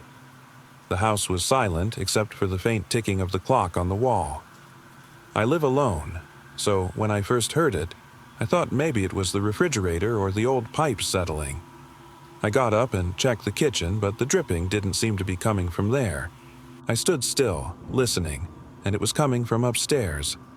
I didn't think much of it at first. Old houses settle, right? Water can be unpredictable. But the sound persisted, steady and rhythmic. A slow, steady drip that seemed to echo throughout the empty house. I made my way upstairs, my footsteps quiet on the carpet, and checked the bathroom. No leaks. The sound was faint but clear now, coming from the end of the hallway. I stood there, staring down the dark corridor, wondering if maybe my mind was playing tricks on me. But no, it wasn't in my head. It was too consistent, too real.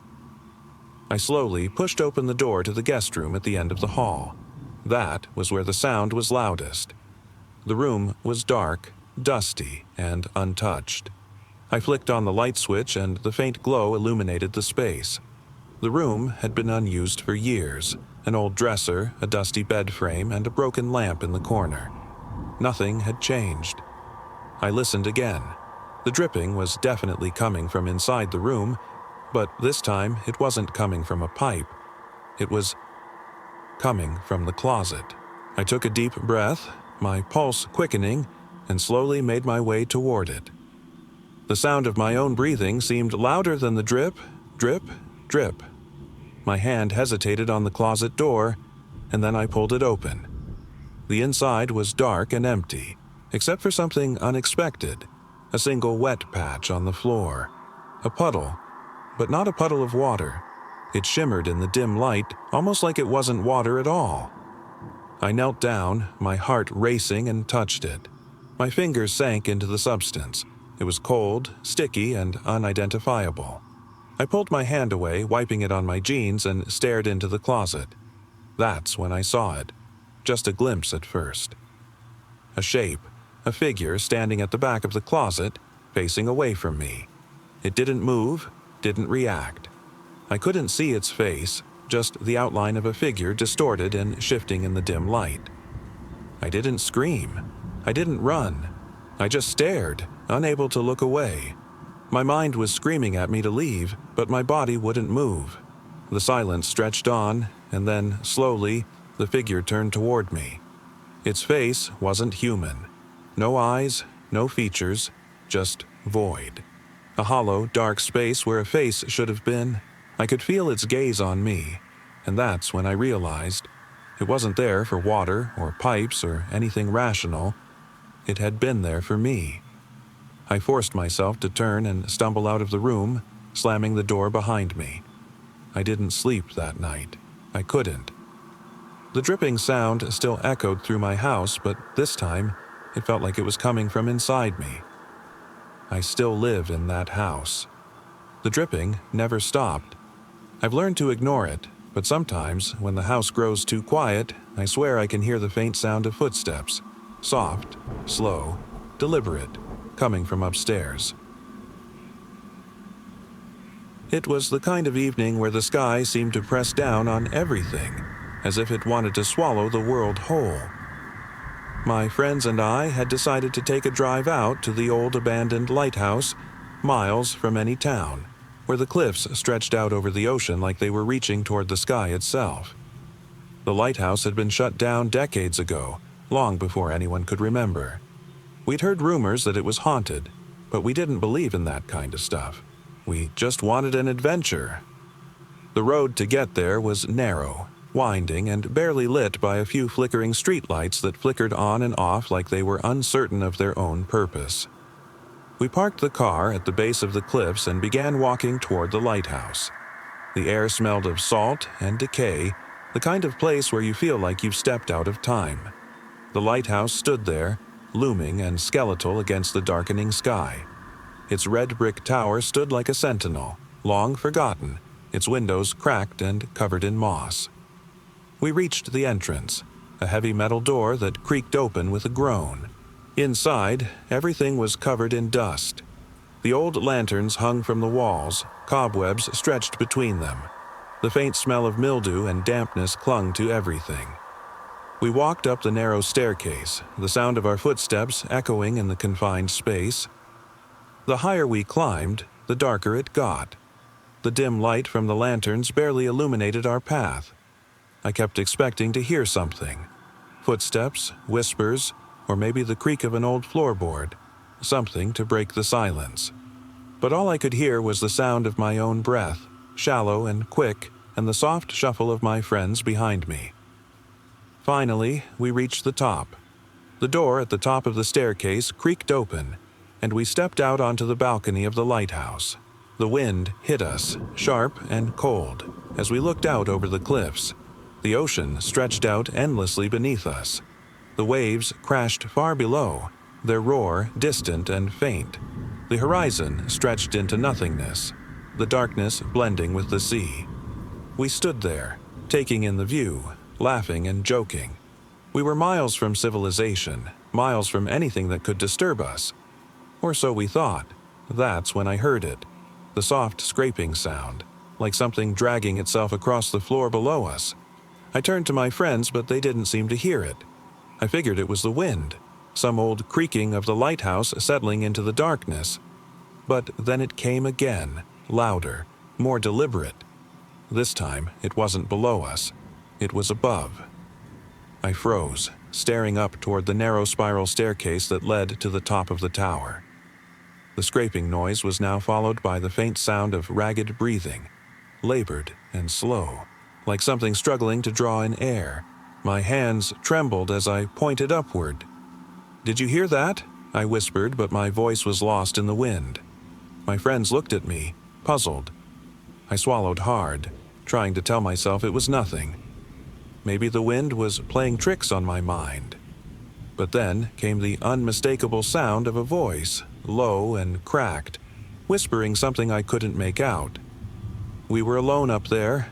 I knew it. The others insisted it was probably the wind or some animal, but my instincts told me otherwise. I grabbed my friend's arm and whispered, "We need to get out of here." We turned, bolting down the staircase as fast as we could, the sound of our footsteps pounding in our ears.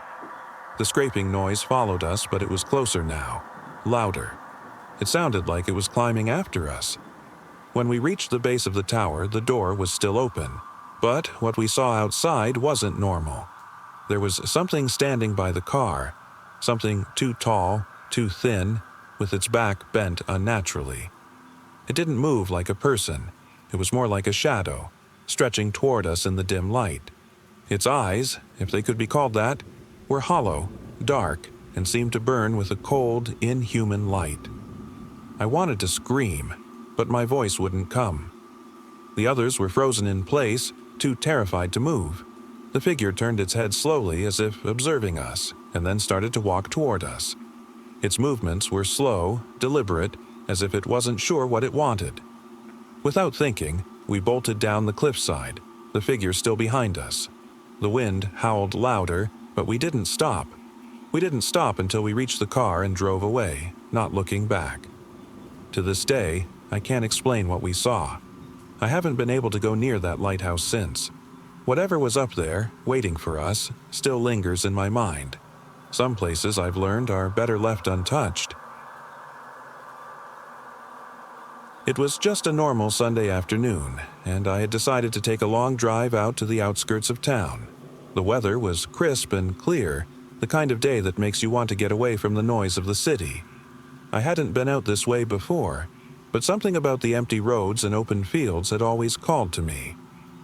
I drove down winding country roads, surrounded by endless fields of tall grass. It was so quiet that the only sounds were the hum of the car engine and the occasional rustle of leaves in the wind. The air smelled fresh, and for once there was no one around. I appreciated the peace, letting my mind wander. As I drove, I noticed an old barn sitting off in the distance. It wasn't much, just a weathered wooden structure surrounded by overgrown weeds, but something about it tugged at me. I couldn't quite explain why, but I felt an inexplicable pull toward it. So I decided to take a detour, leaving the main road behind. When I parked and stepped out of the car, the silence was overwhelming. It wasn't a comforting silence, though. It felt oppressive, as if the very earth was holding its breath. I approached the barn cautiously. The wood creaked beneath my feet as I made my way closer. The door hung open slightly, swinging faintly in the breeze. I hesitated but stepped inside. The interior was dark, lit only by the faint slivers of sunlight that managed to filter through cracks in the old wood. The place smelled like damp hay and decay. My footsteps echoed, the sound amplified in the stillness. The barn wasn't empty. In the far corner, partially hidden by shadows, stood something tall and thin. I wasn't sure what it was. At first, I thought it was just old farm equipment or debris. But as I drew closer, I realized it wasn't. It wasn't human, but neither was it entirely unfamiliar. Its form was elongated, with arms that seemed too long, bending unnaturally. Its face, if you could call it that, was hollow and void. No features to speak of, just a black void where the eyes should have been. It stood completely still, like a statue, as if waiting. My heart raced. I wanted to turn and run, but I couldn't move. It felt like the barn had shifted, trapping me in a place with some unseen force. The figure didn't move, didn't react. It simply stood there, watching. And then it spoke. Its voice wasn't human. It wasn't even a voice in the way we think of it. It was more of a whispering thought that seemed to echo inside my own head. "Why are you here?" I opened my mouth to speak, but no words came out. The question hung in the air, unanswered. The barn door creaked louder, and I heard the sound of footsteps behind me. I turned, but there was no one there. The oppressive silence returned, but now there was something else. Something watching. The figure in the corner shifted, just slightly, as if it had taken a step toward me. My legs finally moved, carrying me in a frantic stumble toward the door. As I reached for the handle, I looked back, catching a glimpse of something in the shadows. It wasn't just the figure now. There were more, a dozen, maybe more, standing motionless in the dark corners of the barn, all watching me with those empty voids for eyes. I couldn't escape them. The door wouldn't open. I turned back, heart pounding, my breath coming in sharp gasps. The barn felt like it was closing in, folding around me. Then I saw it, the face of one of them. So close now. It was right in front of me, and still it didn't have eyes, just a featureless black void. And yet, I felt it staring deep into me, past my skin and into my soul. The whisper came again. Louder now. "Why are you here?" This time, I heard my own voice answer, trembling and weak. I don't know, but I did know. I knew something had been waiting for me. It wanted something, something I couldn't understand. In that moment, I realized that leaving the barn wasn't an option, and neither was forgetting. It was late summer, and I'd gone on a solo camping trip, something I hadn't done in years. My usual companions had fallen through, but I felt an odd pull to get away from everything and find some peace in the quiet of the wilderness. I chose a remote spot deep in the forest, far from any trails or campsites. I wanted isolation, and I got it. The first day was perfect. The forest stretched out in every direction, vast and untouched. I set up my tent near a small stream, and the sound of running water helped calm my restless mind. There were no signs of other people, no other sounds except for the occasional rustling of leaves and birdsong.